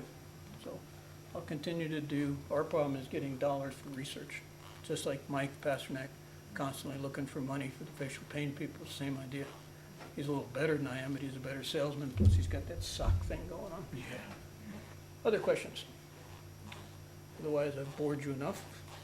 No, that was very interesting. All the changes to your brain and your genes that we were talking about, if you have long-term pain, chronic pain, can any of that be reversed, or is that just how it is? In the areas that we've checked, I mentioned the spinal cord, the answer was no. In the brain, as you might guess, very few people will let us do serial biopsies. Like if I say, look, I'd like to leave a little hole, and I pop it open, take a little piece every couple of days, see how it's going, they're like, forget it. So our problem's gonna be developing a marker, an external marker, as opposed to what's called an activity level, to see if we can see the external markers changing where we, like now, if I wanna see how your brain's doing with glucose, I can inject glucose, it's labeled, and I can see where it goes. We're gonna need to figure that out, and maybe it'll be doable and maybe not. I don't have the chemical background or engineering background to know if that's gonna be even happening, but that's the only way we'll ever answer that. Unless, you know, I could tell a story at the University of Pittsburgh. You know, this is the old days when you're allowed to get admitted and be treated like a human being the night before instead of panicking that you're on the highway and they're gonna start the case without you, which we almost never can do, by the way, because the nurses won't volunteer to have their heads cut. But the chief resident's job was to go up and get the consent the night before, but Dr. Janetta wanted two consents, consent for surgery, and then when you could, a consent to give us your nerve when you were done with it. So that when you died, we got the nerve. Many a night, I'd be talking to patients, we'd go over the surgery and stuff, and they'd be like, sure, doc, I'm gonna sign the operative consent. I'm gonna hold off on this other consent till after surgery, because I don't want you in there with a consent to take the nerve, and, you know, I'm asleep, and, but it's a joke, but at the same time, we had to get the tissue. So many times we'd then have to hit them up again post-op, and hope they weren't drugged up or something, and say, hey, would you sign it now? So, but that's, we're gonna need brains of people in chronic pain, and then we're gonna need to know what to look for and what happened when they died and who got switched off when, and lots of questions that we probably don't even have well framed yet, let alone how to find the answers. My guess, though, is they're permanent. Dr. Casey, is there, do you consider TN an autoimmune disease? No. Okay. Or what, Lynn? An autoimmune Yeah. disease, because of the T cells and everything. I ended up getting a frozen shoulder in the spring, and I've just been having a really rotten time with it, and I was gonna do a manipulation under anesthesia, but it's just taking that much longer. I'm in pain longer. Is that related to being in pain 20 years? Okay, that's a With different TN? question. If you do it the other way around, if you say, do patients in chronic pain statistically seem to have a higher incidence of developing pains elsewhere? Originally, we thought, well, carpal tunnel, foot drop, and so on. We have those studies. They were done in a combination of Italy, us, and England at the same time. Now the question comes, yes, but people who have IBS, which is the garbage term for your gut ain't right, and so on, is that related to this system? Well, yes, for IBS. Question is, if you have chronic pain, back pain, whatever, are you then more susceptible to the others? And it would appear from very, very preliminary, small sample data, less than 1,000 people, that yeah, there's some tie-in, but not enough for us to be able to say you could do a randomized control trial, which is what you'd have to have. You could not do what's called a single-arm trial and just say, I'm going to take all the people with IBS and measure this. So I don't know how we're going to end funding that. It'll be a nightmare. So, Oxygen therapy? You know, put it in a box with lots of oxygen? yeah, hyperbaric. Yeah. Yeah, tried 6, 7 times, different continents, no success. Now, is that because, again, we didn't frame the question properly? Remember, in the 30 or 40 years before Dr. Janetta described the MVD, lots of people were back there screwing around with the nerve, They didn't know what. but they weren't quite hitting the nail on the head, and he gives credit, did when he was alive, to the fact that each one of those people, their good and negatives, produced for him an easier path to a successful operation. So I don't know, is that, I wouldn't shut it down, but at the same time, right now, if someone said, should I get it? I tell them, no, save your money, it's pretty expensive, and Yeah, I it's wouldn't know like what to tell you to 8,000. get. Yeah, 6,000, 8,000. Yeah, even for wound healing, which is what it has the government approval for, doesn't work. Doesn't work. No, you talk to the folks at DRH, they have a multi-port chamber, they've been looking at diabetic, taking little biopsies. They're polymicrobial, bunches and bunches of bacteria go in diabetic wounds. They find that this one dies, and then this one starts up, and then this one overruns, and then this one comes back, and the wound still sits there. Who And has or if the one? wound closes, it opens right back up. Who has one, did you say? Well, no, there's several of them, but DRH has a multi-port where you can put 4 or 5 patients in, and the doc usually gets in with them Oh, as a safety measure. yeah. Really? But we ran a head injury study, looking at people with severe head injuries, saying if in the first 6 to 12 hours, we put them into hyperbaric oxygen and froze them, would that make them better? Hyperbaric didn't seem to make any difference, the freezing did. Oh. So, but it's a small study, 17 patients. We were tempted to go to Congress and quickly get 535 people that weren't using their brains, but didn't pan out. I know some people. Yeah, Brendan, you- Well, a bunch of people, they were in the brain store the other day, did you know that? You were- There was these bundles of brains. It said, brains, $5 an ounce. The person who's gonna, in the store said, well, who's in here? They said, well, you know, entertainers and common people and people like that, $5. And this one's $50 an ounce. Well, who's in here? Well, the scientists, the poets, the artists. It comes to the end of the aisle, brains, $50,000 an ounce. He looks in, there's not a lot of brains in here. He goes, who's in there? Einstein, somebody like that? He goes, no, that's Trump, never been used. Those are the legislators, never been used. What was the last one? Trump and different legislators, never been No, used. never been used. 50,000 an ounce. I guess we are on the Brand same side of new. the aisle.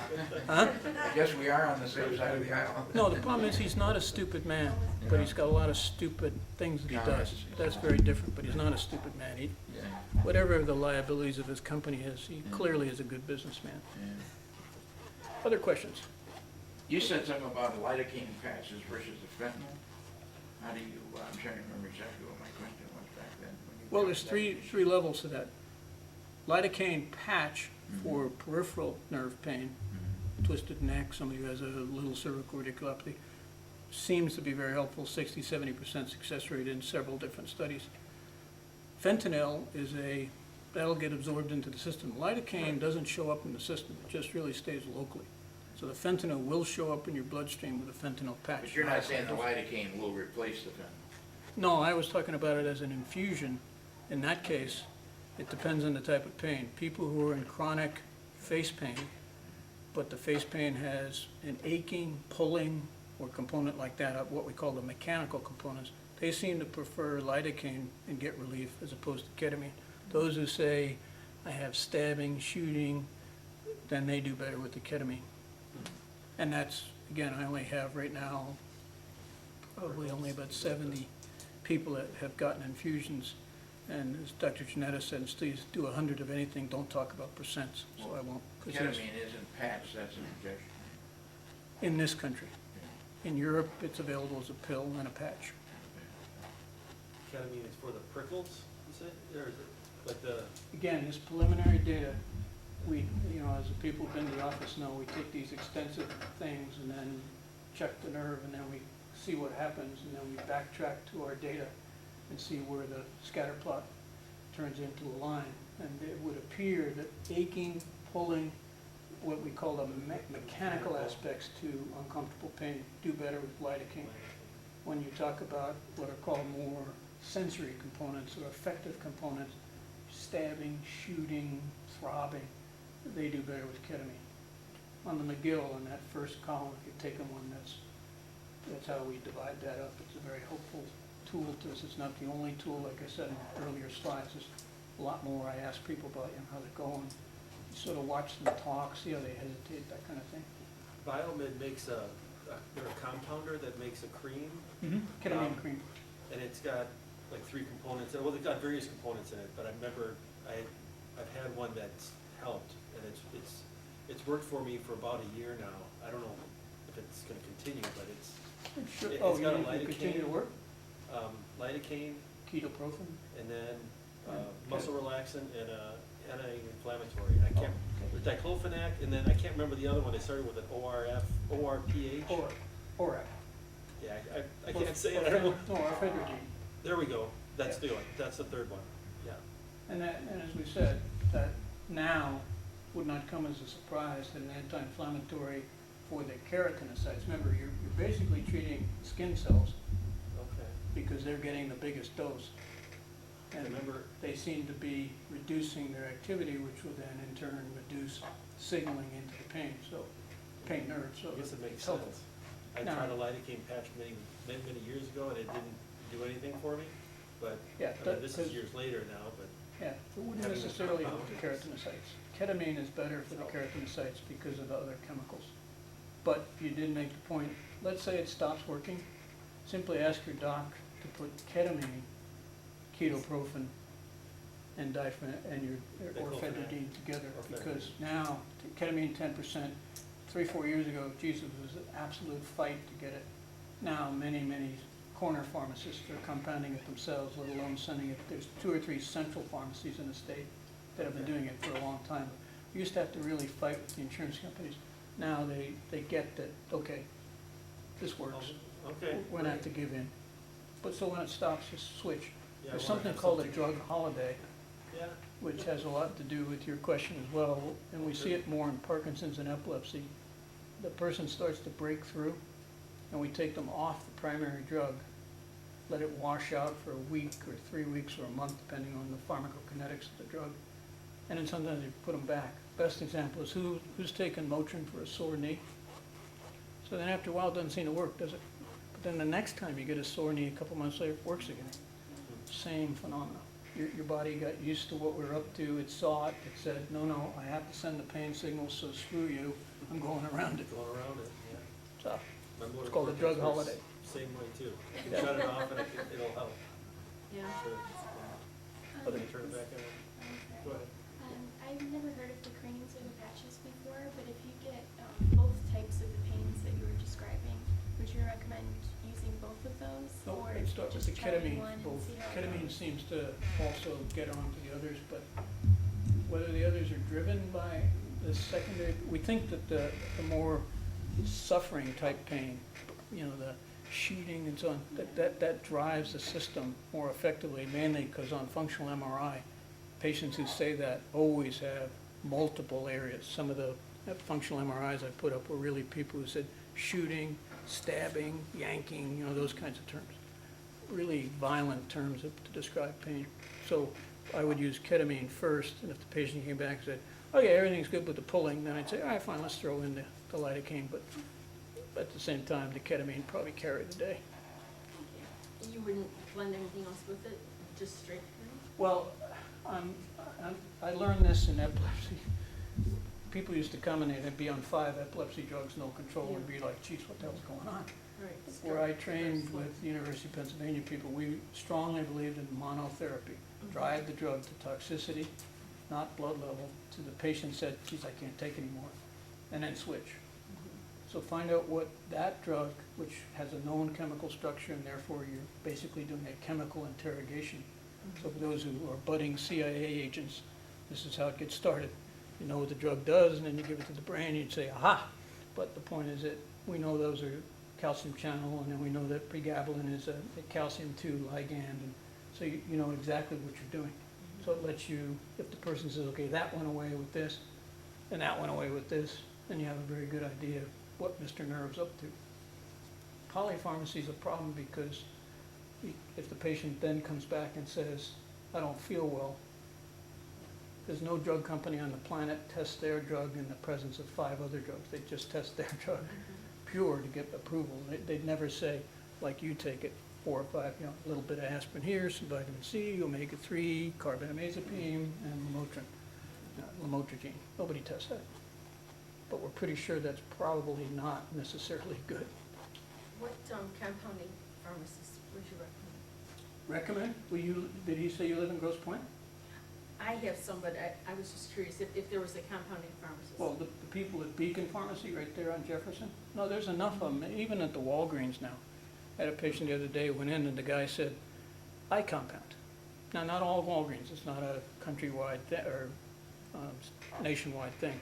but many of them either have a local compounder they use, and I don't know all of them, but I there's a know lot of them. It used Dr. to be. Boshi, he has a compounding pharmacist that he hired just for his practice, and Oh, they okay. compound right there Yeah, in but the mail to your house. the Beacon Pharmacy folks are quite good that way too, because they're pretty good about weekends. Because for some reason, people seem to call me on Friday afternoon and say, you know, I just opened the vial and it's empty. And I'd be like, really? Is this the first time you noticed that?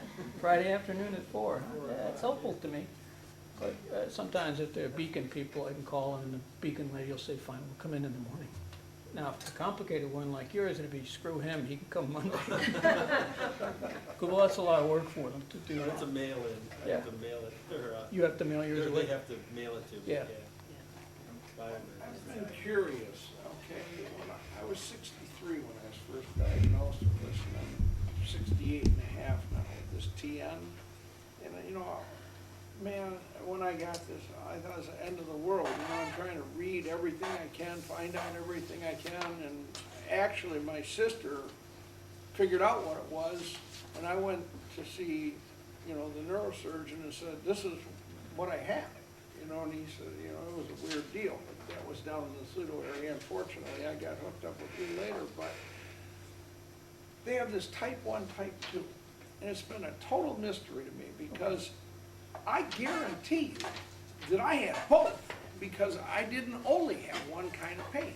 Mine started out after a tooth procedure, and I thought something was wrong with that, and then it got worse and worse, you know, and then it started being all, man, I'd touch a part of my head, and, you know, I mean, it was wacky, and then they got me on Lyrica, and it seemed to be helping, but they kept upping the dose till I got up to 600 milligrams, but it stopped, and that's when, you know, then I got ahold of you, but at the end, this stuff was putting me right on the floor screaming, and I didn't even know what I was saying. It felt like someone stabbed me in the face with an ice pick and then put electric shock through me. I had bolts going through my head, burning, and it was bad. And needless to say, after the procedure, I haven't had not one. That's not jinxing. I haven't so far, and not one single bit. Now, I have some of the things you described, you know, that I might have, you know, partial numb feeling around my lips or my You tongue, thought it but that started can with go dental. away over time, but I still have that, but that is like a minor inconvenience compared to what I had. Yeah. My God. You thought it would And, start and, as, and when you mentioned the thing about alcohol, I got a kind of a charge out of that because I couldn't help but think to myself, there's a lot of well-meaning people that want to help people that have drinking problems. Well, they can't. They don't know. They think they know. They mean well. They're confused. You need a support group. Nobody can know what this pain is like till they have it. I mean, come on. You know, I had gout, I had kidney stones, I had all these things that are supposed to be like the worst thing on the planet. They were Mickey Mouse compared to this stuff. See, you make a good example. If they say to women, rate your pain 0 to 10, worst pain ever, and they've had a child, pretty much everything else is a 4. I mean, from then on, you know, 10 is their new gold standard. So it becomes very subjective, that just pure numbering, but you're right, it's difficult. So somebody you asked about, so TN1 is where the pain is always sharp, it's not working. sharp and well defined, Yeah, they don't leave me any pins here. sharp, Yeah, yeah. usually shooting, and then the key is paroxysmal, it comes and goes, and in between, it's largely gone. In TN2, greater than 50% of the time, pain is present, and/or patient says they have burning. TN3 is the MS, and we call it trigeminal neuropathic pain 1, but it's really TN3, this is Churchill's classification. TN4 is us. You went into the nerve for some good reason. A lady in the office today, somebody did a jaw advancement. I guess he didn't really pay attention to the distances, because I was a pediatric neurosurgeon for a long time. There's a set distance you can move it forward, and that's it. You go any further, any nerve. So that's iatrogenic nerve injury, very different group of people. TN5, tumors and compression. TN6 is kind of a difficult animal, but most people are saying it's pain other, meaning those ill-defined facial pains. TN7 is the very, very small group of people that are nuts. And the problem was, for a long time in our business, most neurosurgeons say up until maybe the mid-80s, this is the only group they'd operate on. They figured all these people were nuts. But at Pittsburgh, where we were seeing roughly 300 people a year, we said, oh, there's a lot of people who complain of this kind of stuff, burning, pulling, a couple of different things, after dental procedure, after sinus. So we thought, are they really all nuts? So we gave them psych exams. And as you know, excluding Congress, roughly 1.7 to 1.9% of the entire country have psychopathology, which can be pulled out on these paper and pencil tests. These people had roughly the same number. They were within 0.1 of the standard deviation. So the confidence interval is quite good. So no, they weren't nuts is the point. They weren't somaticizers, it's called. So we are the first group who started operating on TN2, and the folks at Arizona joined us. Now it's pretty commonplace that these two will get standard MVD. We have done MVDs on the MS patients, and the problem is it works just as well. The problem is what's called durability, meaning these can go, typically it's year 14 that you start to get a 1% per year slight increase of recurrence, and here you get it at about years 6 to 7. But if you say to the patient, you want to go 6, 7 years without pain, they're like, sign me up. If I say you want to go an hour without pain, sign me up. So, I mean, but we do try to be fair to them. The iatrogenic ones, it's a mixed bag. I mean, that poor lady who came to see me, you know, I'm not going to be able to, I'm going to block and see what I can control, but there may not be a lot to do except the motor cortex or something like that. And then the people with the tumor obviously get the tumor out. Many times when you take the tumor out, nerves are already injured. So it really is a form of the iatrogenic instead of us. These people were still struggling with burning mouth syndrome. It's a great example. Right now, in the neurology textbook, besides that's the famous atypical face pain. Atypical face pain, for those who know, last year's edition of the two major neurology books, Merritt's and Victor and Adams. Atypical face pain, so anything other than T1, one paragraph. These are usually women. More often than not, they're hysterical. There are no treatments. Put them on psychotropics and get them out of your office. Doesn't say that in the last sentence, but it basically says refer them, which is really. Well, I can tell you, the TN1 episodes, when I had them, they were horrible, and I'd be scared to death I was gonna get another one for half of the day after it was over, and I'd be thinking about it for a couple days, but they were far apart. What really sent me in to have to see you was 31 hours straight of that TN2.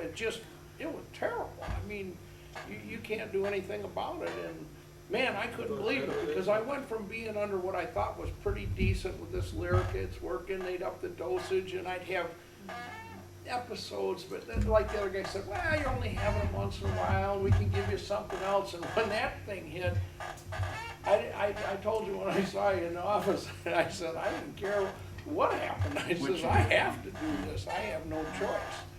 You know, and you pointed out I did, you know, and told me everything. I mean, he went over everything, and I was probably rude. I kept saying, I just have to do it. You know, I don't have a choice. And when people say they're thinking about it, it's beyond my comprehension. Maybe it hasn't gotten as bad as it can get yet, because I guarantee you, I had no choice. And The upside is, for those that haven't had an MVD, having your noggin cracked and somebody rooting around inside.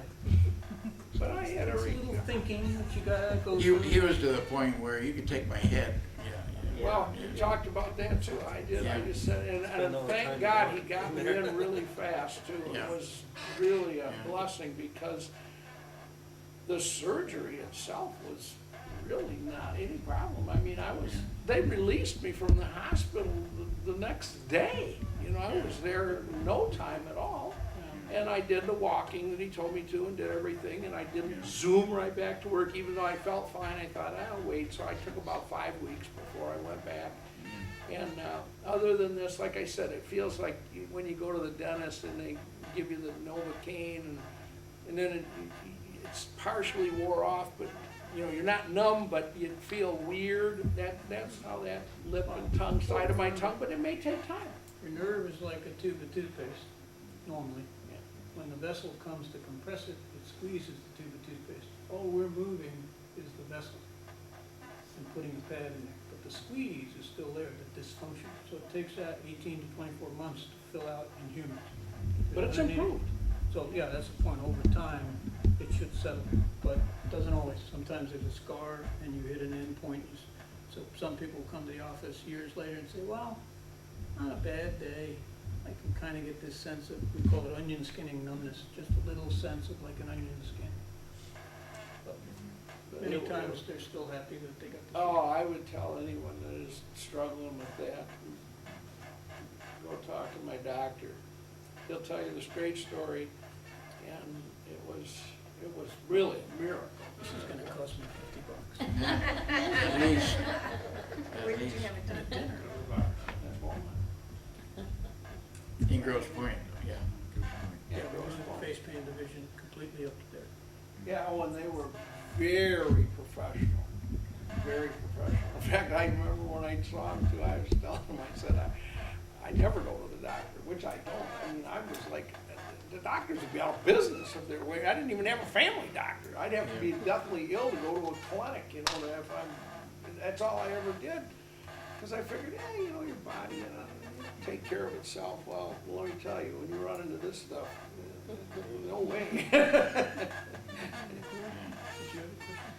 I did. The TN classifications kind of confused me. My neurologist has never told me which type I had. She just always says I have TN.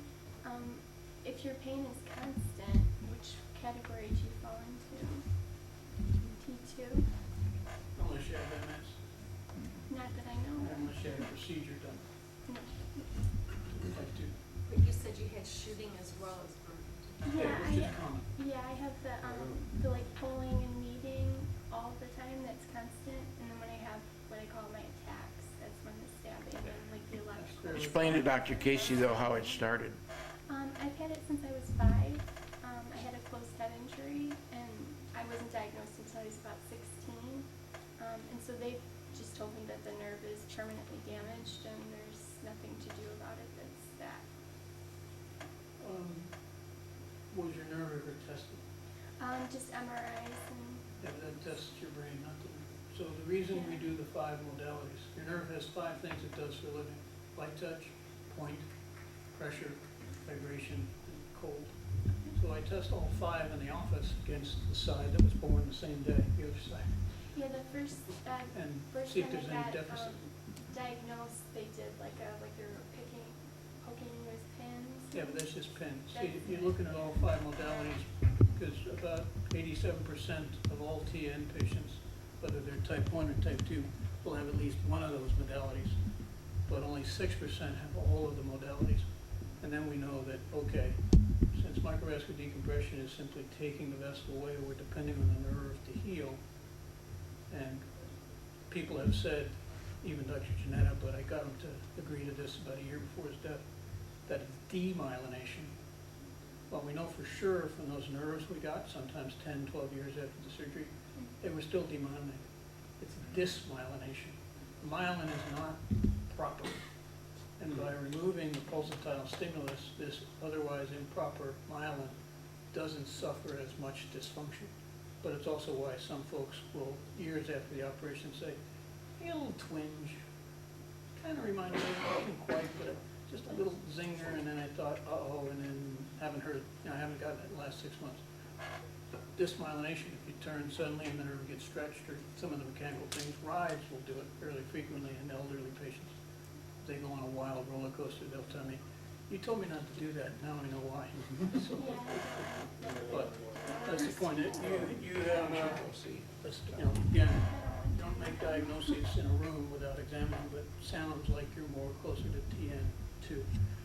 From your neurologist standpoint, that's an important distinction. Because if she's carrying you as atypical face pain, which is how they think of, then there's always this sneaking in. she thinks you're somaticizing, and we call it catastrophizing. And then those are the people who kill themselves, they catastrophize. They think, okay, if this isn't gonna stop, my head's gonna explode, my face will be splattered all over the landscape. So I might as well just do that myself, go off a bridge, whatever. I learned that as a second year. Lady from Mississippi called, she couldn't get the money to come see us in Pittsburgh, she had state Medicaid. She was a prison guard of all things, yelling, screaming, in pain and so on, and then suddenly I hear, and then her daughter picks up and says, Mom just shot herself in the head with a shotgun. So PJ and I thought, okay, the approach shouldn't be to dwell on that, it was to go to donors and say, okay, we need cash, we need a fund that if this happens, somehow we can help alleviate the costs. And then at Grosse, Pointe, Beaumont, like Trenton, for example, wants $60,000 for people that are cash payers from overseas or Canada, whatever. They only want 20, and we actually only spend $14,602 per case. Wow, that's awesome. So we've toned down the costs. Anesthesia is my current target. I get 2,000, they get 5,500. They're never in the room. I'm there from the time you go to sleep to the time you wake up, the recovery room, and see you post-op. You only get $2,000? Sure. Oh, That's all the Lord. government gives surgeons. Uh-huh. For a one-level disc, neurosurgery for a one-level disc gets $970, and orthopedics get $1,100. I was at the meeting where they made the decision to have two different prices for the same operation. You talking Beaumont or overall? This is the government, this is CPT Oh, codes. Medicare, Yeah. yeah. But I was at the meeting and I said to the guy from the government panel, you know, why are the orthopods getting more to do the same disc that we do? Yeah. He said, oh, well, they have to spend more time, they're less familiar with the area, they struggle a little bit more, they're not as familiar with everything, so Struggle with it. they're spending more time. You're smarter than They they pay them are, more than I thought. so we pay you less. Yeah, I just said to him, so you wanna say that again out loud? And he said it again, as if he thought, yeah, he said it's a time-based system. And I Yeah. thought, how stupid Time-based, you people. not specialty. So if you got a car mechanic that's been a mechanic for 5 years and he doesn't have everything figured out, he can do stuff, but it takes him longer, he makes more mistakes. And you have another guy that's 30 years, we'll pay him less. Yeah. Yeah. That's the government thinking. Oh, It doesn't surprise me, that's hadn't why heard more that one people should be before. libertarians. That's why a Get lot the of people, government out of everything.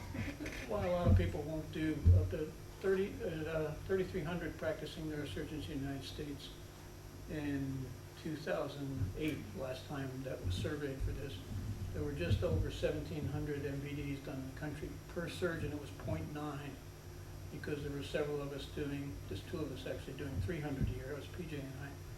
And then other people doing 50 or 60 a year. Jeff does about 75, Jeff Brown, the current chairman. But the point was that the vast majority of neurosurgeons have never done them. So do But they they get don't paid like more? it. No, but they don't like it The because, gentleman that was here, Takes a the last while. time I was here, said that he doesn't do those anymore. The guy that was just here, he said that he referred him to someone else, because he doesn't do that many of them. Oh, Yeah, our last meeting, who is that? Oh, Olson. Olsen. Dr. Olson. he said he doesn't do those Right. because there's people But that are that's- more yeah. skilled at that, and that's Right. what they're the ones that should be doing it. Thank God he does that. Dr. Copeland in Midland used to say that too, he'd only do gamma knife.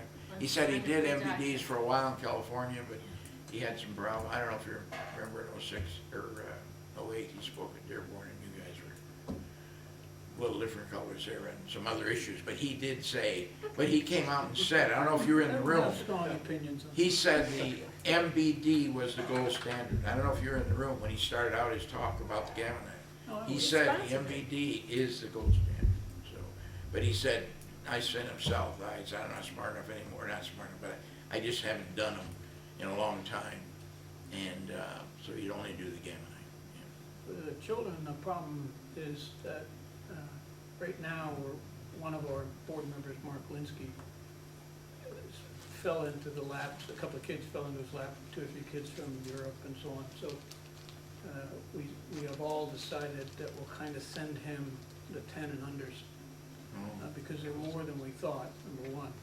And number two, they appear to have many, many more vessels. So whereas in most adults, we find an average of 3 vessels or maybe just 2, in the kids, we're finding an average of 5.5 vessels. Or do they die off over the years or something? We don't have an explanation for this. Uh-huh. We don't know if these kids, something else happened to them and they don't show up in the later adult How do you population. diagnose that? Not just the MRI, usually kids screaming? No, remember, Yeah, talking to the wrong guy. Yeah. Me, the diagnosis is entirely made in the office. yeah. I look at the MRI in a reverse fashion. Do they have a tumor? Yes, no. Do they have MS? Yes, no.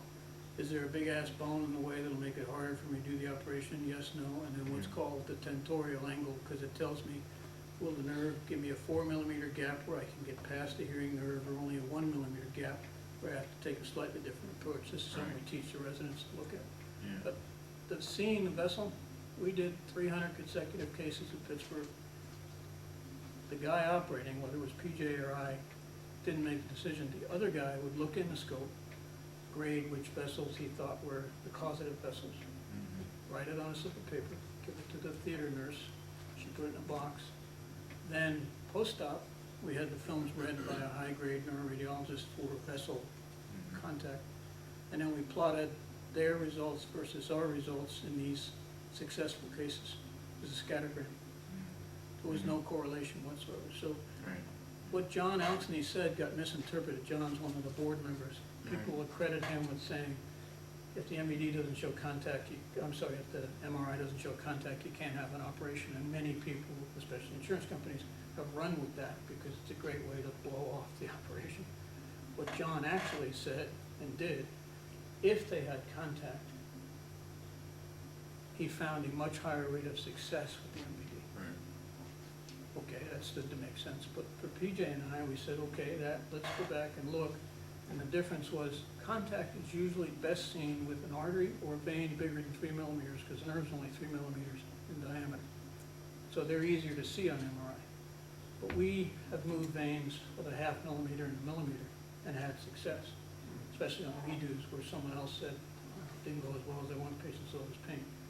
So we use the MRI in a negative fashion, and even John now admits that probably got away, but in the state of California, if you want to get paid by any one of the insurance companies, especially Kaiser Permanente, no contact, no MVD. Which is an example of people in suits making decisions that they have no right to make. But we're trying to stop that, so it seems to be spreading, but that's the problem with the test-driven age. People put up the MRI, and then they say, so what are your symptoms? No. You ask the patient first, then you examine them, and you come to a conclusion, and then it's the image's job to tell you whether you should add or subtract something, just like I said with the MRI of the lumbar spine. But because people can operate and say to the patient, well, you're up your disc, better get it done before you get foot drop. And that crap happens. There were 684,000 spine surgeries done in the United States 2 years ago. A panel of spine surgeons, academicians, starting with Dale on the West Coast, looked at the indications and the charts because they could get through it from the Medicare data. 82% were judged inappropriate, unnecessary, or too extensive. So you may have read in the paper about the guy Sabat. Anybody hear that? He's a physician, a surgeon. He did at one time practice here until they booted him out. But they caught him with 17 or 18 spine surgeries where nobody on earth could figure out a reason why he did them. Why he He did. crippled several of the patients, so he's just got federal jail time for 20 years.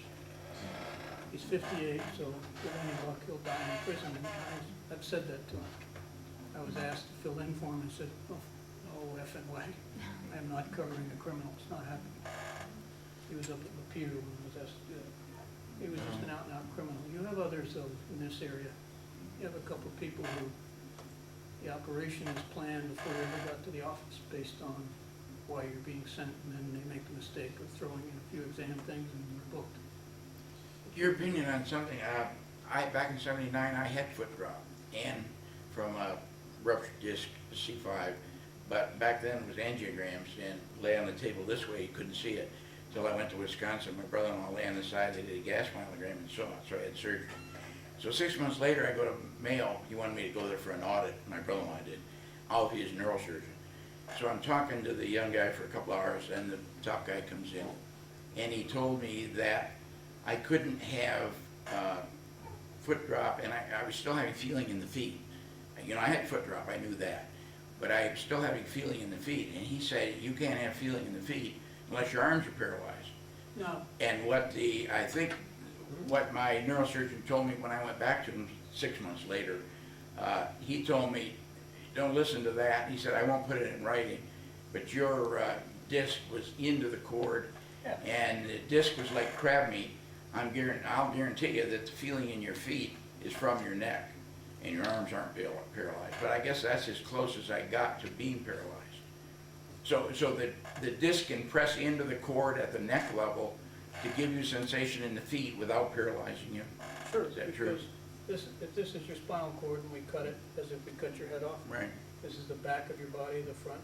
Spinal cord has two motor columns, they're the ones that do the motor portion of the foot drop, and the sensory column. So first of all, they're not connected.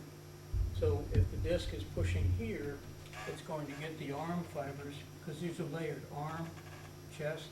Well, I had arm too. My fingers were curling, yeah. So